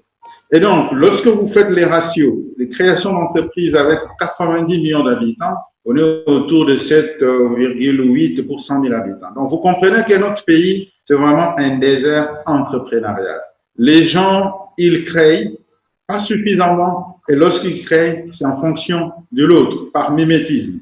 On ne crée pas pour résoudre un besoin, et là, coup de chapeau à nos jeunes entrepreneurs, parce qu'ils ont vu un besoin, ils ont tout de suite saisi l'opportunité. Je pense que l'une des raisons qui pousse à aller dans l'informel, c'est celle-là, parce qu'on veut faire comme tout le monde, parce que tout le monde va en Chine, je vais, parce que tout le monde va à Dubaï, etc. Et plus, lorsque vous regardez les chiffres, la majeure partie est dans les commerces. Donc, il n'y a aucune valeur ajoutée. Bon, maintenant, c'est vrai, quelles sont les incitations? Je vais en venir parce que d'ailleurs, c'est l'une des questions que vous avez posées. Aujourd'hui, nous avons la plupart des PME qui sont dans l'informel, mais aujourd'hui, c'est une opportunité pour les gouvernements. Lorsqu'on va mettre en place des incitations ou des mesures incitatives, notamment au niveau du financement ainsi que de l'allègement fiscaux, ça va pousser les différentes PME, beaucoup d'entre eux, à se formaliser. Nous avons un cas concret avec le Maroc qui a pris les mêmes mesures avec la Covid. Il a pu formaliser autour de 4,3 millions de PME. Tout simplement parce qu'il savait que, bon, voilà, en se formalisant,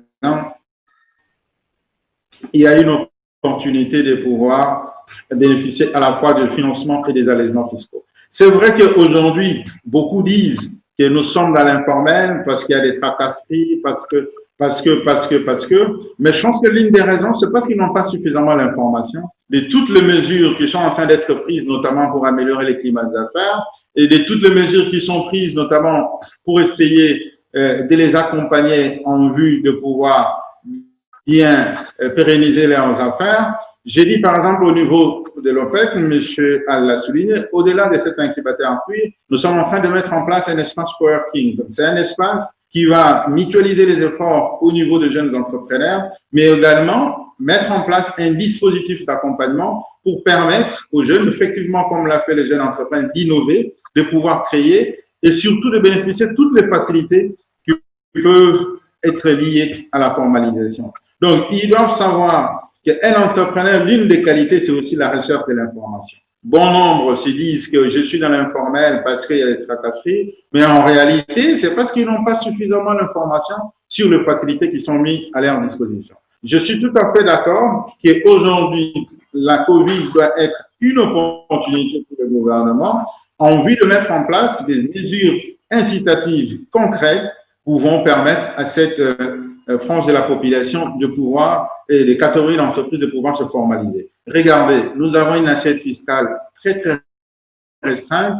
Aujourd'hui, c'est vraiment une opportunité de pouvoir élargir cette assiette fiscale pour, à partir de la formalisation, qui pourra se faire avec des mesures incitatives concrètes pour booster. Nous avons, comme l'a dit tantôt le banquier, ce sont des institutions financières qui ont des règles bien précises, etc. Il faut des dispositifs comme le fonds de garantie. On ne cesse d'en parler, mais là, la bonne information, c'est que bon, le Conseil des ministres a décidé, etc. Le gouvernement est en train de travailler pour que très rapidement ce fonds soit opérationnel, mais il n'y a pas que le fonds de garantie. Il faut envisager d'autres financements alternatifs. Il y a le fonds d'amorçage, parce que lorsque vous avez des jeunes entrepreneurs, bon, il a l'idée, c'est un bon projet, etc.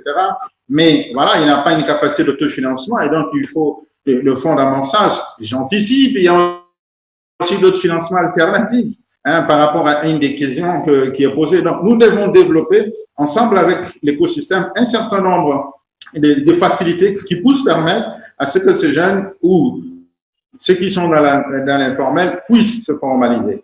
Mais j'invite encore une fois ceux qui entreprennent, les jeunes et autres, qu'ils doivent, c'est l'une des caractéristiques d'un bon entrepreneur, c'est la recherche de l'information. Je ne veux pas interpréter le modérateur pour dire, écoutez, mon peuple périt faute de connaissances. Donc voilà, l'une des raisons, c'est l'absence d'information. Et donc, à ce moment-là, on a l'impression que rien ne s'est fait, etc. Alors qu'il y a des dispositifs qui sont en train d'être mis en place. Mais aussi, j'ai saisi ce qu'a dit monsieur Hall. J'ai dit tantôt que l'investissement public est aujourd'hui l'une des mesures incitatives. Prenons les cas de ceux qui sont dans l'incubateur cuir. Imaginez si aujourd'hui, il y a un quota des marchés qui est réservé à cette catégorie parce qu'un certain nombre d'entre eux sont dans l'informel et qu'on conditionne que ne peut bénéficier que celui qui est formalisé, vous voyez ce que ça peut générer.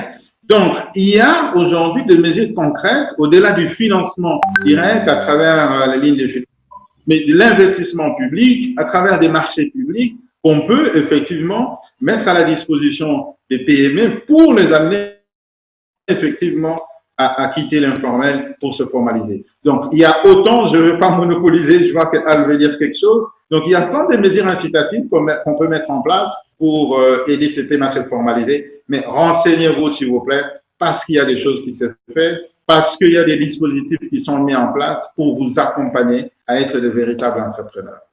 Merci beaucoup, Ézéchiel. Al, je te donne juste 1 minute 30. Est-ce que tu veux ajouter quelque chose? 1 minute 30. Oui, je voulais dire quelque chose de très simple. C'est que aujourd'hui, vous avez entendu Ézéchiel tout à l'heure parler du nombre d'entreprises qui ont été enregistrées au Maroc en cette période particulière. Je pense que la République démocratique du Congo devrait mettre un desk spécial pour la formalisation des entreprises, qu'elles soient très petites ou moyennes, même les grandes, pour que nous soyons en mesure d'avoir une assiette non seulement fiscale extrêmement importante, mais qu'on ait également une assiette de sécurité sociale. Aujourd'hui, si nous avions de l'argent à la Caisse nationale de sécurité sociale, cet argent aurait pu être utilisé pour relancer l'économie, mais également pour prendre en charge les fragilités sociales que nous avons connues pendant cette période. Je vais simplement vous donner un petit chiffre. l'équivalent de la sécurité sociale congolaise ici en Afrique du Sud pèse 245 milliards de dollars. Mais ça, c'est lié au simple fait qu'il y a un nombre important de gens qui travaillent et ils ont des salaires plus ou moins considérables. Je crois qu'il est important qu'on s'arrête une fois et qu'on recrée un autre Congo, un Congo que nous voulons, pas un Congo que nous subissons. L'indépendance, aujourd'hui, ça fait 60 ans, mais nous sommes en train de marcher exactement dans le même pied que les Belges nous ont laissé. Il est important que nous soyons en mesure d'inventer une économie. Et ce moment de crise est une véritable période de dialogue entre les citoyens et l'État pour être en mesure de retrouver le contrat social. Donc, il faut se réinventer. Pour y arriver, il va falloir que le pacte social soit clair. Il va falloir que le pacte social soit clair. Pourquoi? Parce qu'aujourd'hui, lorsque vous regardez notre arsenal juridique fiscal, c'est un empilement de textes qui donne finalement de la confusion. À un moment donné, il faut peut-être s'arrêter et simplifier. Et ça, c'est votre travail en tant que promoteur d'un climat des affaires correct, M. Kinzo.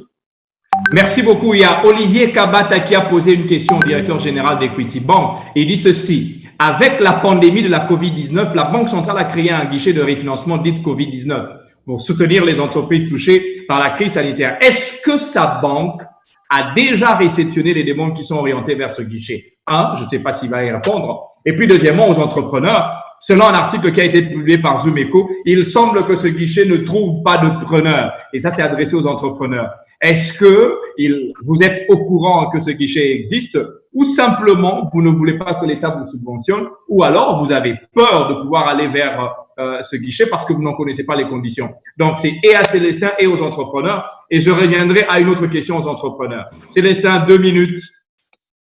Ok, très bien, merci. Peut-être pour aller droit au but avec la question, effectivement, la Banque centrale a mis en place tout un guichet pour accompagner les entreprises, mais ça passe par un processus d'approbation de financement à la banque. Au début, il n'y avait pas de demande, mais je pense qu'il y a quelques semaines ou la semaine dernière, nous avons reçu quelques demandes de certains clients, c'est sous examen.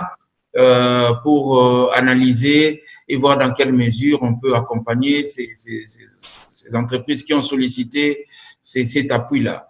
Je pense que oui, c'est lancé. Les gens doivent contacter leurs institutions pour voir dans quelle mesure elles peuvent être accompagnées.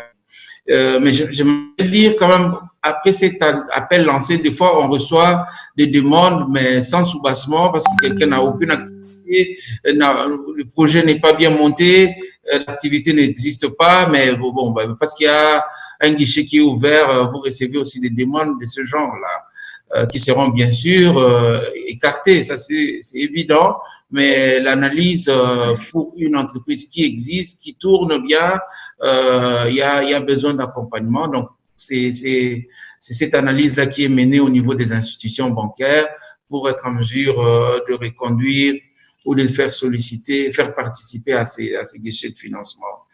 Mais peut-être j'avais envie, moi, de commenter sur le besoin d'entrepreneurs. Je crois que Al qui était là. Pas de souci. 1 minute encore. Il faut que je trouvais aussi qu'on parle simplement des jeunes entrepreneurs. Pour entreprendre, il ne faut pas seulement être jeune, même des vieux, des gens expérimentés peuvent se lancer dans l'entrepreneuriat. Donc, l'entreprise n'est pas une exclusivité des jeunes. Je pense qu'il faut que tout le monde s'y lance.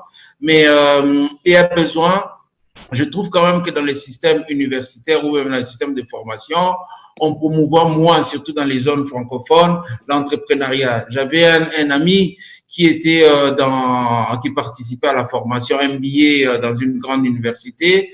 Quand on a posé la question aux étudiants qui étaient là de savoir qu'est-ce que vous voulez devenir dans la vie? Lui, il dit 90% aux États-Unis avaient répondu qu'ils veulent devenir des entrepreneurs.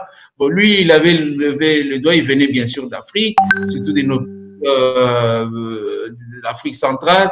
Lui, il voulait devenir, travailler au gouvernement ou travailler dans les institutions publiques. Tu vois, un peu les décalages entre un créateur d'emplois et c'est lui qui veut être employé. Donc, il y a tout ça il faut repenser et que les gens se lancent dans l'entrepreneuriat, mais en se formant, en se donnant corps et âme, parce que c'est l'entreprise et bien monter le dossier, concevoir un business plan. Donc, c'est pas de l'apanage seulement de jeunes, mais bien sûr qu'on encourage les jeunes, mais ça doit être aussi des gens qui sont peut-être à la fin de leur carrière ou qui sont en pleine carrière, peuvent se lancer dans l'entrepreneuriat.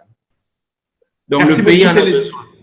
Merci beaucoup, Célestin. Et aux entrepreneurs, la question qui vous a été posée. Je prends par exemple Madame Thérèse Kirongozi. Êtes-vous au courant qu'il y a un guichet de refinancement? Et qu'est-ce que vous avez fait par rapport à cette information? Madame Kirongozi. Je mets mon… OK. Allô? Je suis là? Oui, allez-y. Donc, moi, par contre, M. Anthony, je voulais parler en deux phases. D'abord, nous devons savoir que, comme je venais de dire tout à l'heure, que cet accompagnement, ça ne doit pas être seulement de financement que les entrepreneurs attendent de l'État ou des institutions bancaires. Aussi des formations, comme M. Alkiteng vient de dire tout à l'heure, nous devons saisir l'opportunité pour réinventer notre façon d'être comme entrepreneur dans notre pays et de changer aussi la façon de voir des choses. Je peux donner un exemple concret. Nous venons de vanter avec une collègue à moi, Raïssa Malou, un respirateur. Nous venons de vanter le robinet automatique, mais nous devons savoir qui vont être les consommateurs de produits, parce que nous, le grand souci pour nous, ce n'est pas seulement l'innovation ou la créativité, mais aussi que l'État arrive à encourager des entrepreneurs ou les créateurs, des innovateurs, de consommer le produit local. Ça aussi, c'est un grand souci. Le deuxième point, je vais donner un exemple concret par rapport à ce que nous avons fait en 2012 à l'ISTA, c'est-à-dire là où j'ai fait mes études techniques électroniques. Nous avons arrivé en 2012 de faire une foire de génie créateur que nous avons intitulée Les inventions de chez nous. On a aligné presque plus de 60 jeunes qui ont l'esprit de créativité, qui ont inventé des formules, qui ont inventé des dispositifs comme ascenseur ou quoi. Mais jusqu'à aujourd'hui, personne n'est sorti avec un projet concret. En face de nous, il y avait des entrepreneurs, comme on a pris le membre de la fête, pour venir voir comment que nous avons des startups qui peuvent faire quelque chose. Quant à moi, je trouve que la meilleure agence qui peut promouvoir la jeunesse, là, c'est vous, l'ANAPI. Donc, l'ANAPI, vous devez arriver quand même à changer ces stéréotypes. Même, on voit, quand on parle d'un investisseur pour un jeune, on voit directement que c'est un étranger qui est venu investir au Congo. Les Congolais nous-mêmes, on ne croit pas que nous sommes le meilleur investisseur de notre pays. Et l'ANAPI doit aussi avoir ce souci d'identifier d'intelligence créative nationaux et qui va faire comme une pépinière pour vous pour savoir qui seront le demain en fait, des statistiques concrètes pour savoir que non, je donne un exemple concret, à 2030, nous les Congolais, on sera combien des investisseurs? Donc, il faut avoir une pépinière, aller dans les universités, parler du concret, parce que le DG de Equity Bank vient de dire tout à l'heure que nous n'avons pas, nous les Congolais, nous n'avons pas cette culture de l'entrepreneuriat. Nous, ça vient de loin, de la colonisation. On croit que quand tu finis tes études, il faut faire le droit et consort. Mais moi, je parle l'exemple de mon institut.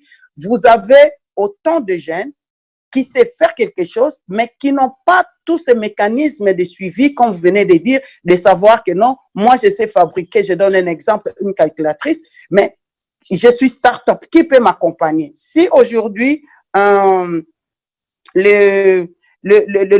l'agence comme l'ANAPI arrive à mettre un mécanisme de sensibilisation dans les universités, dans les églises même, pour changer un peu ces stéréotypes de croire que non, être un investisseur, ce n'est qu'un étranger qui va venir avec des capitaux pour avoir des risques. Donc, pour moi, je crois que l'ANAPI et que ce soit l'OPEC, vous devez quand même changer, de ne pas seulement rester avec les investisseurs qui ont réussi, C'est comme ça que nous, on vous voit, mais aussi de créer une pépinière et de voir comment, avec des startups, les accompagner et le faire monter. Je crois que c'est ça ma petite contribution. Merci beaucoup. Je vais repasser la parole tout à l'heure à un des entrepreneurs. Je voulais obtenir votre autorisation. Bientôt, on va arrêter. Est-ce que nous pouvons avoir une extension de juste 15 minutes et puis je vous libère? Je prends quelques questions au niveau de Facebook et je reviens à Monsieur Falanga. Madame Mouchia Kabea pose la question de savoir, elle est sur Facebook, elle nous dit, qu'en est-il du financement BCC 50 millions de dollars mis à disposition des entreprises? Était-ce un effet d'annonce ou est-ce appliqué? Célestin, cette question que vous êtes adressée. Existe-t-il un espace de dialogue pour les deux entités pour qu'on puisse les réaliser? Ça, c'est une question que nous recevons de Facebook. Et une autre question que nous recevons encore de Monsieur Mou Edi Minzumbi, et c'est adressé en fait aux différents panélistes. En cette période de Covid-19, de nombreux PME ont perdu plus de 40% de leur chiffre d'accès. L'accès au crédit des PME auprès des institutions bancaires est quasiment impossible dans le pays. Pourquoi on ne réfléchit pas à la création de structures spécialisées dans le capital risque? Et c'est Edi Minzumbi. La question, je te l'adresse. Est-ce que je peux avoir votre accord pour qu'on ait 15 minutes de plus? Je n'ai pas entendu vos accords. Est-ce qu'on peut avoir les accords, les panélistes et même les participants? C'est bon? Affirmatif. Merci. Célestin, c'est bon? OK. Les participants, accordez-nous encore 15 minutes. Je ne sais pas comment vous allez le manifester, probablement en lisant un OK dans le chat. Merci à vous. Donc, les deux questions ont été posées, mais je passe d'abord la parole à Giovanni pour dire qu'est-ce que vous avez fait par rapport à la question de M. Bangata tout à l'heure. Et puis, je reviens à Célestin. Alors, juste pour plus de précision, la question de M. Barata, c'était par rapport à la connaissance de toutes les modalités de guichet unique, etc. Exactement. Voilà. Alors nous notamment Sevguet, donc nous avions déjà connaissance donc de l'accompagnement qu'on pouvait avoir notamment au sein de la NAPI. Donc nous avons fait la démarche d'aller vers le guichet unique et nous avons bénéficié non seulement de la création de l'entreprise, mais également de l'accompagnement de la NAPI, qui est un accompagnement de qualité notamment car c'est l'institution qui nous a permis de mettre en place un business plan, ce qui a été soigneusement étudié, donc d'avoir des prévisions sur 1, 2, 3 années et de nous solidifier, de nous rendre, de mettre une structure en place autour du projet Cellgate, donc au-delà de l'urgence sanitaire, d'avoir un business qui puisse dans le temps être également rentable notamment. Et on a eu connaissance, on avait déjà connaissance de cela. Et pour rebondir sur ce que disait Madame Kirongozi, il est vrai qu'on peut mettre plus d'accent et plus de lumière notamment au sein des universités, au sein des églises, au sein même des marchés. Donc se diriger vers les entrepreneurs pour essayer de les attirer et de les encadrer et de les avoir de cette façon-là. Ça, ce serait davantage possible car nous, on a eu connaissance via les réseaux sociaux, via la télévision, mais tout le monde n'a pas ce confort-là d'avoir accès à ces réseaux-là. Donc, il est vrai de se diriger vers les lieux d'affluence, les lieux où pullulent toutes ces petits réseaux informels, ces petites PME, et de les attirer vers nous. Myriam, je reviendrai à vous tout à l'heure. Célestin, à la question de savoir de Madame Mouchia, qu'est-ce que vous dites? Est-ce que c'est seulement un effet d'annonce où aujourd'hui, il existe un espace de dialogue au niveau des différentes entités? Qu'est-ce que vous en pensez? Bon, je crois que la question était pour savoir si ce financement de 50 millions mis à la disposition de la banque, par la banque, le guichet mis par la Banque centrale est un guichet réel. Oui, je pense que c'est un guichet réel. Donc, comme je dis tantôt, au début, il n'y avait pas de demande, mais là, il y en a. Le processus est en cours, certainement, ça va être finalisé. C'est pas les effets d'annonce, je ne crois pas. Excellent. Donc, ce n'est pas un effet d'annonce. Al, la question qui t'a été posée aujourd'hui, est-ce que nous pouvons avoir des solutions spécialisées, par exemple, une participation dans le capital? Qu'est-ce que tu en penses? Le micro, Al, ton micro. Voilà, c'est bon, oui. Parfait. Je disais, mais bien sûr, aujourd'hui, il faut que les gens apprennent que 100% de zéro, c'est totalement zéro. Ça sous-entend que pour donner une vie à votre entreprise, il faut savoir accepter des gens qui ont de l'expertise, mais il faut aussi accepter des gens qui ont de la...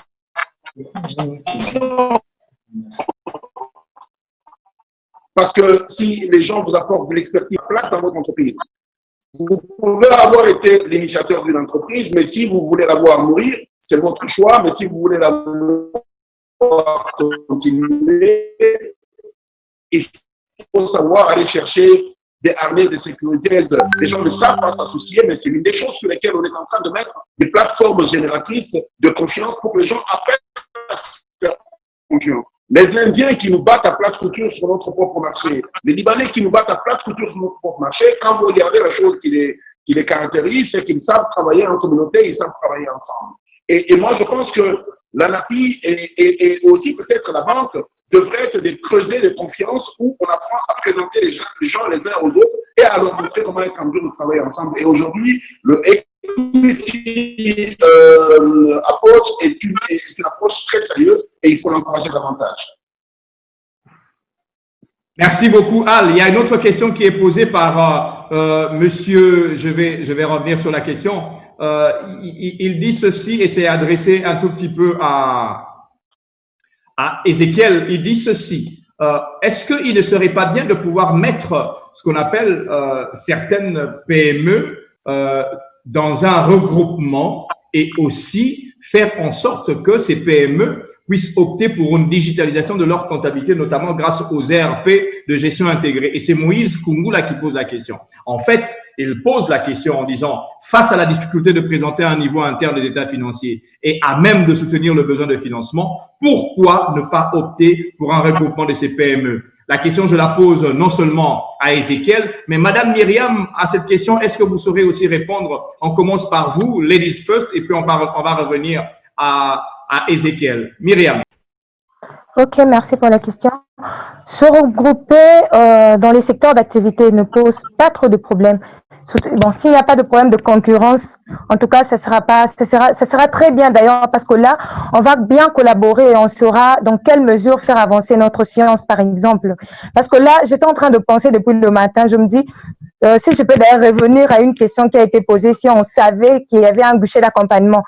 Moi, par exemple, avec mon équipe, on savait qu'il y avait ce guichet d'accompagnement, mais en réfléchissant, on se dit, dans notre business plan, il y avait on avait juste proposé aux banques, aux autres institutions financières de nous financer par rapport à la formulation des solutions hydroalcooliques.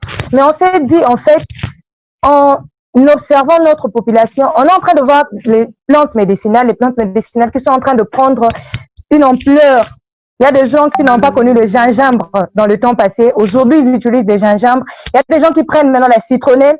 Il y a des gens qui prennent le boulukoutou. Il y a des gens qui prennent les thymus. Alors, on se dit, si on ajoute beaucoup plus de valeur à notre business plan en ajoutant des idées sur les plantes médicinales. Et si on se regroupait par PME dans les secteurs d'activité qui veulent aussi œuvrer dans l'utilisation des plantes médicinales, on aura beaucoup plus d'idées qui vont nous aider à formuler ne fût-ce que cette plante. Au lieu de prendre la citronnelle, de prendre tout un verre ou tout un bidon de citronnelle, on peut chercher un moyen de formuler la citronnelle d'une autre manière et de faire en sorte que ça soit mieux adapté par les consommateurs.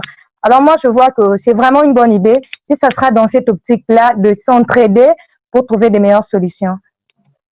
Merci beaucoup. Ézéchiel, qu'est-ce que tu penses de ça? Est-ce qu'on ne devrait pas regrouper parce qu'en fait, c'est vous qui travaillez avec les PME dans le cadre des incubateurs? Je demande à la technique de prendre monsieur Christian Jérôme Mabiamungu qui appelle du Japon. Si on peut le mettre aussi, qui va poser une question aux panélistes directement en voice. Ézéchiel, vas-y.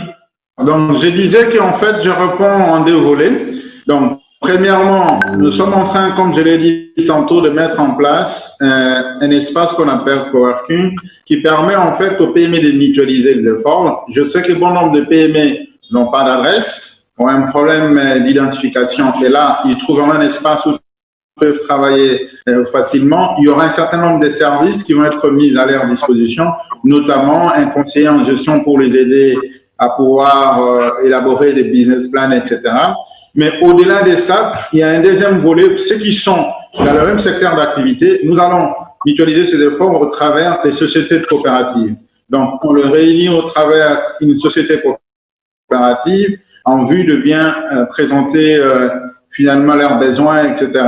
Et s'il faut élaborer un plan d'affaires, on le fait dans le cadre de cette société coopérative. Donc, ce sont les deux possibilités que nous allons offrir et pour les PME qui veulent bien se regrouper ou qui veulent travailler au sein d'un espace et avoir l'assistance d'une personne qui peut les aider. Mais je voudrais quand même ici relever quelque chose sur ce que M. Célestin a dit pour le projet bancal. C'est l'information que nous avons eue. Voilà, il y a un problème d'accès à ce financement parce qu'il y a aussi le problème des projets qui sont bancables. J'ai écrit aux différentes corporations, PME, FENAPEC, OPEMECO, du moins pour ceux qui sont regroupés au travers de ces associations et d'autres qui peuvent nous suivre aujourd'hui, que l'OPEC met à leur disposition ce service à travers sa direction qui se charge d'assistance au financement pour accompagner les différentes PME désireuses de bénéficier de ce financement, d'avoir un accompagnement en termes d'élaboration de business plan. Et aussi, rassurer Madame Kirongozi que dans le cadre du programme national de développement de l'entrepreneuriat qui a été adopté au Conseil des ministres, c'est l'une des missions d'ailleurs qui va être intégrée dans l'OPEC nouvelle formule, celle effectivement de faire cette sensibilisation aussi bien au niveau des universités, des écoles en termes finales, etc., pour effectivement pousser notre population à cette culture entrepreneuriale pour qu'ils puissent développer des idées et entreprendre. Parce que nous avons été formatés par le Belge qui nous pousse vers l'administration à faire des jalonnaires, contrairement aux anglo-saxons qui poussent plutôt à pouvoir créer. Donc, effectivement, c'est une donne qui a été prise en charge. Et je pense qu'avec Analapi, on est en train de formaliser un cadre pour voir ensemble comment on peut travailler de manière horizontale, synergique, pour booster l'entrepreneuriat congolais. Merci beaucoup. Merci beaucoup. On va passer la parole à Monsieur Christian Géraud qui est au Japon. Je ne sais pas, il est quelle heure. Est-ce que vous avez un mot que vous voulez nous dire? J'ai noté. Oui, j'avais juste, il est ici 22h40 à partir du Japon. Moi, j'avais juste noté une observation par rapport au nombre des entreprises que l'on crée, qui sont créées, notamment en RDC, comme M. Alkiteng a parlé de l'Allemagne, de la France, etc. Moi, je voudrais revenir simplement sur le fait que lorsqu'on se demande pourquoi on ne crée pas beaucoup d'entreprises, aujourd'hui, beaucoup d'entrepreneurs se posent la question, quels sont les secteurs porteurs aujourd'hui de l'environnement économique congolais? La plupart se retrouvent à refaire les mêmes choses, à tourner un peu en rond autour des mêmes secteurs parce que on ne sent pas qu'il y a des secteurs porteurs, des secteurs qui peuvent réellement inciter à créer des entreprises où est-ce que les gens peuvent se lancer. Évidemment, tout dépend un peu du modèle économique dans lequel on veut se lancer, mais parce que quand on prend un pays comme le Japon, par exemple, étonnamment, le Japon, on ne crée pas beaucoup d'entreprises parce qu'il y a beaucoup d'entreprises qui sont vraiment centenaires, qui existent et qui tiennent l'économie. Les jeunes n'ont pas la tendance à vouloir créer de nouvelles entreprises. Lorsque vous parlez avec eux, ils vous disent, on n'a pas besoin, on a plusieurs millions de petites entreprises qui sont quasiment centenaires et qui fonctionnent bien. Maintenant, dans l'environnement économique congolais, pour moi, je me pose la question, quand je vois le DG des Equity Bank, je vois M. Alkiteng, je vois tous les autres aujourd'hui, je me mets un peu dans la peau des jeunes Congolais qui se posent la question, mais oui, je voudrais créer, mais quels sont aujourd'hui les secteurs, si vous devez conseiller aux jeunes Congolais, quels sont les secteurs sur lesquels ces jeunes devraient se focaliser? Aujourd'hui, on a vu avec la pandémie du Covid, on voit qu'aujourd'hui, les jeunes se lancent un peu dans la digitalisation. On se dit que, tiens, Zoom aurait pu être un business sur lequel on aurait pu investir. Mais tant qu'il n'y a pas ce genre de problèmes qui surviennent, très peu voient la solution, le problème à résoudre. Donc, aujourd'hui, le marché congolais est-il ouvert à une diversité de création d'entreprises où finalement, les problèmes que le marché congolais rencontre ne conduisent qu'à créer un certain type d'entreprise qui n'auront pas forcément de longue durée de vie et d'impact sur l'économie congolaise. Merci beaucoup, Monsieur Christian Géraud. Je pense que c'est des suggestions et des réflexions. On est en train de tendre vers la fin et je vais donner la parole à chaque panéliste, au moins 1 minute. Mais à Al, je donnerai 2 minutes parce qu'il y a une question qui vient de lui être posée par le directeur général adjoint d'Equity Bank qui dit ceci. Alors que le constat sur la ruralité de l'économie congolaise est fait et connu, pourquoi les réformes nécessaires pour la diversification de l'économie en incluant cette ruralité ne sont pas toujours initiées? Donc, Al, tu auras le dernier la parole. Je commence par l'entrepreneur Giovanni. 1 minute, qu'est-ce que vous pouvez dire comme mot de la fin? Alors, à l'image du self-gate en tant qu'entrepreneur, c'est que quand tous les voyants, notamment économiques, sont au rouge, on se pose souvent la question de savoir est-il bien raisonnable de se lancer dans une aventure entrepreneuriale? Mais l'histoire du monde des affaires nous enseigne, et je pense que peu de personnes me contrediront, que ce sont souvent les success stories les plus audacieuses, ce sont les success stories qui sont notamment les plus audacieuses et ceux qui osent et qui prennent le temps de mettre les choses en place, y compris en temps de crise. Donc moi, le seul appel que j'aimerais faire, notamment pour clôturer, c'est que si le projet est bon et bien préparé et que le produit répond à un besoin de marché, comme c'est notamment le cas pour le Cellgate ou encore des gels hydroalcooliques, aucune conjoncture, aussi difficile soit-elle, en temps de Covid ou pas, ne peut paraître un obstacle infranchissable. Donc, pour moi, le seul appel, c'est d'oser et de prendre les devants et d'entreprendre, car le pays en a grandement besoin. Donc, il faut oser et entreprendre. Madame Myriam, on vous a pris vos 30 secondes par Monsieur Giovanni, donc comme vous êtes une femme, je garde la minute quand même. Votre micro est désactivé, le micro. Okay. Allez-y. D'accord, merci Monsieur Anthony. C'est une belle initiative et moi je me dis, les entreprises sont créatrices d'emplois et de croissance et il y a quelques semaines, quelques mois d'ailleurs, le monde affronte une crise financière sans précédent. Alors, agir pour les entreprises, ce sera agir pour l'emploi. Moi, je me dis, dans mon secteur, par exemple, il faut que des gens nous aident pour qu'on puisse créer nos propres laboratoires.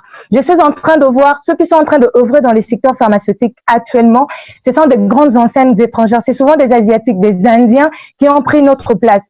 Admettons qu'aujourd'hui, ils puissent fermer leurs portes à Kinshasa et que le médicament n'arrive plus à Kinshasa. Nous serons confrontés à un très grave problème. Voyons nos parents, nos grands-parents. La plupart, ce sont des gastritiques. La plupart, ce sont des gens qui ont des problèmes cardiovasculaires, l'hypertension, le diabète. Or, tous ces médicaments viennent de l'extérieur. Si les gens peuvent nous aider aujourd'hui à mettre en place un laboratoire pharmaceutique congolais, qui est dirigé par un Congolais, ça sera vraiment une bonne chose. Alors, je fais un appel, on a besoin de votre soutien, on a besoin de financement pour avancer et faire avancer le pays. Merci. Donc, on a besoin de financement, il faut connaître aujourd'hui les problèmes que la population est en train de voir. Madame Thérèse, c'est à vous la parole, 1 minute. Je demande à la technique, juste après Madame Thérèse, vous allez balancer la vidéo et je reviendrai à Célestin et Ézéchiel et je vais clôturer avec Al. Madame Thérèse, 1 minute, vraiment 1 minute, je sais que vous pouvez faire moins. Merci, Monsieur Kinjo. En fait, pour moi, je vais dire une chose, que le développement économique de notre pays sera aussi illusoire sans les créateurs de richesses qui représentent aujourd'hui les entrepreneurs. Donc, notre État doit plus avoir ce souci de favoriser l'émergence des créateurs des entreprises. Donc, il faut qu'ils arrivent à créer des politiques publiques pour encourager, parce que quelqu'un vient de dire tout à l'heure que notre pays aujourd'hui, nous n'avons pas besoin, surtout la jeunesse, de chercheurs d'emploi. Nous avons besoin de créateurs d'emploi. Et c'est ça le défi que moi, par exemple, je vais dire que l'ANAPI et puis OPEC, de faire de relève, de dire qu'est-ce qui seront la jeunesse des investisseurs du demain et surtout plus se focaliser sur les nationaux. Nous devons plus savoir que non, le meilleur investisseur de notre pays, c'est nous-mêmes les Congolais. Ce ne sont pas les étrangers qui viennent. Ils viennent, on ne refuse pas. Aujourd'hui, on est dans un monde international, tout le monde le sait, mais au moins favoriser plus les locaux et favoriser plus la jeunesse de notre pays pour que demain, on arrive à avoir de meilleurs investisseurs. Et je vous remercie pour cette panel. Local content, vous l'avez soulevé. Pouvoir d'achat, vous avez même posé la question à un certain moment. Est-ce que ce que vous mettez sur la table, les Congolais vont l'atteindre? Et c'est ce genre de questions quand même assez essentielles. Technique, est-ce qu'on peut avoir cette vidéo? Et on revient à Ézéchiel, Célestin et on va clôturer avec Al.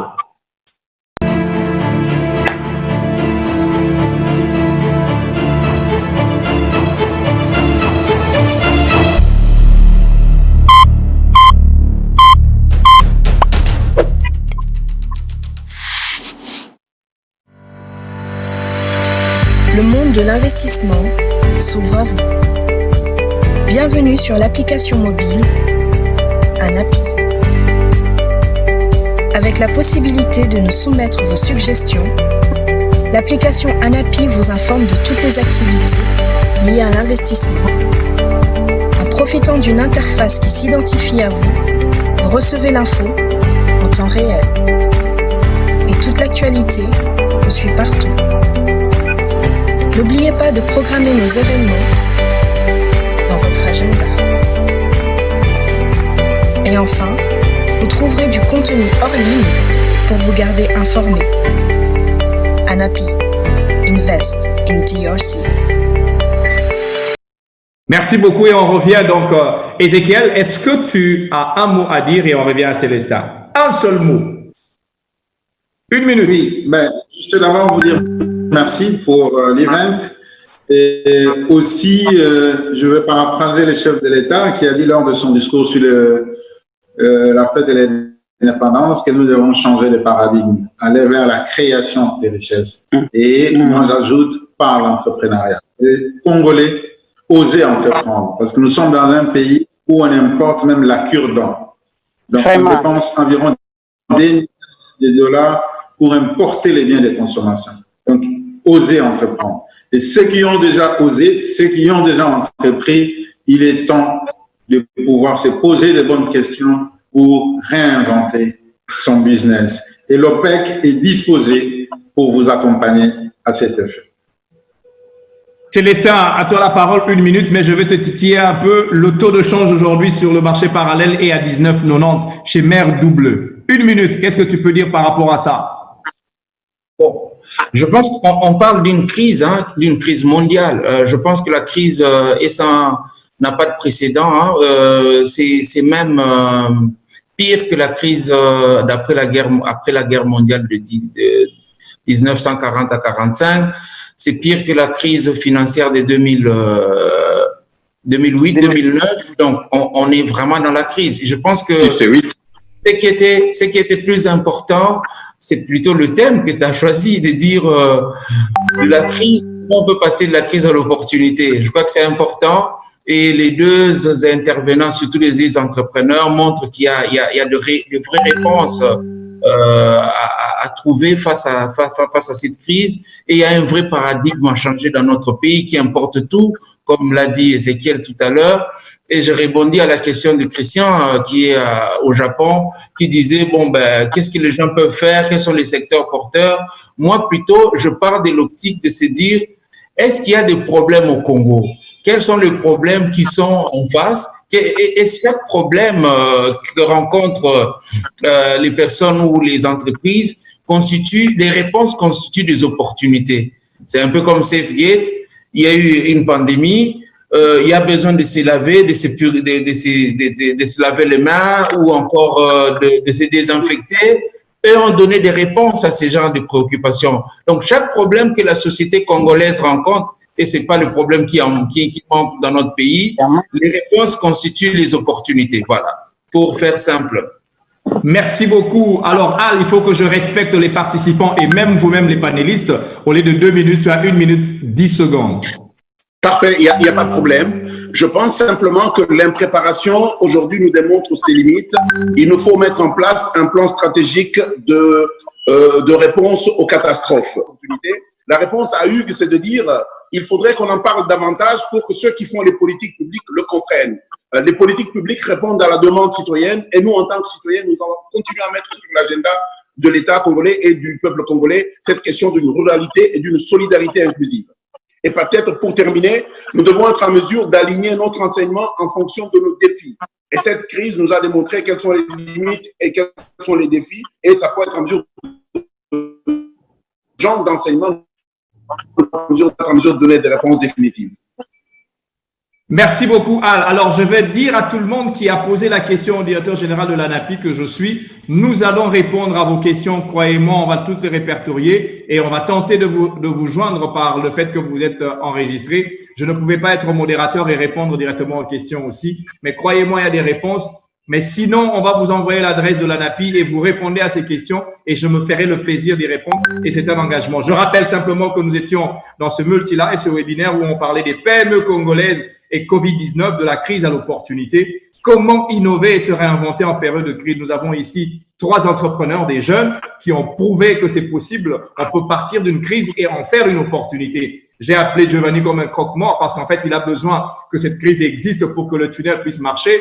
Madame Kirongozi qui a trouvé une solution avec Madame Raïssa Malou pour les lavoirs des mains et Madame Myriam qui est en train de produire des alcools et faire en sorte que tout le monde ait des mains désinfecter. Et donc, nous avons eu ici des excellents panélistes, le directeur général de Equity Bank, Célestin Moukeba, merci d'avoir participé. Ezekiel Bidoya, directeur général intérim de l'OPEC, merci d'avoir participé. Al Kitenge, stratégiste et lobbyiste, merci d'avoir participé. Giovanni, merci. Madame Myriam, merci. Thérèse, merci. Et moi-même, Anthony Kinzo, qui a été simplement un serviteur, modérateur pour tout le monde. Alors, nous vous sommes en train de nous quitter. À vous, les participants, merci pour vos questions. On ne pouvait pas prendre toutes les questions, mais nous vous invitons à suivre cette vidéo et après quoi vous allez quitter. Technique, s'il vous plaît. Merci.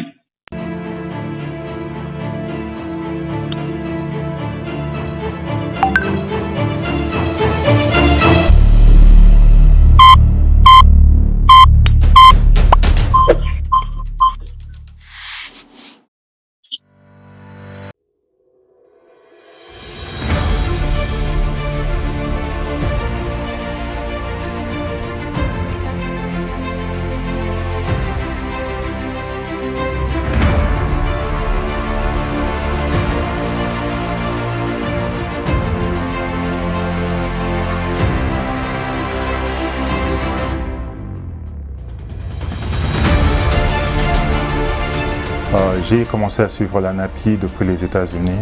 Il y avait le DG de l'ANAPI, Anthony. Il a quelques vidéos sur YouTube que je suivais déjà.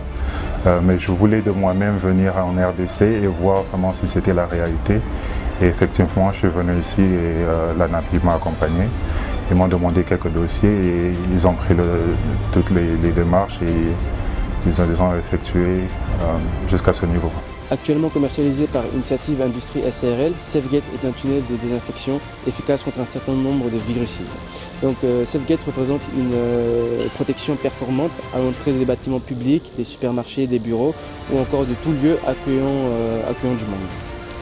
L'ANAPI nous a accompagnés dans la réalisation du projet SafeGate sous diverses manières. Alors dans un premier temps avec du conseil, du mentoring et énormément de séances de travail pour mettre en place notre stratégie d'implantation et de développement sur l'ensemble du territoire national et d'autre part par la mise en relation avec des fonds d'investissement pour nous permettre de mener à bien notre projet et d'industrialiser notre production de portiques made in Congo.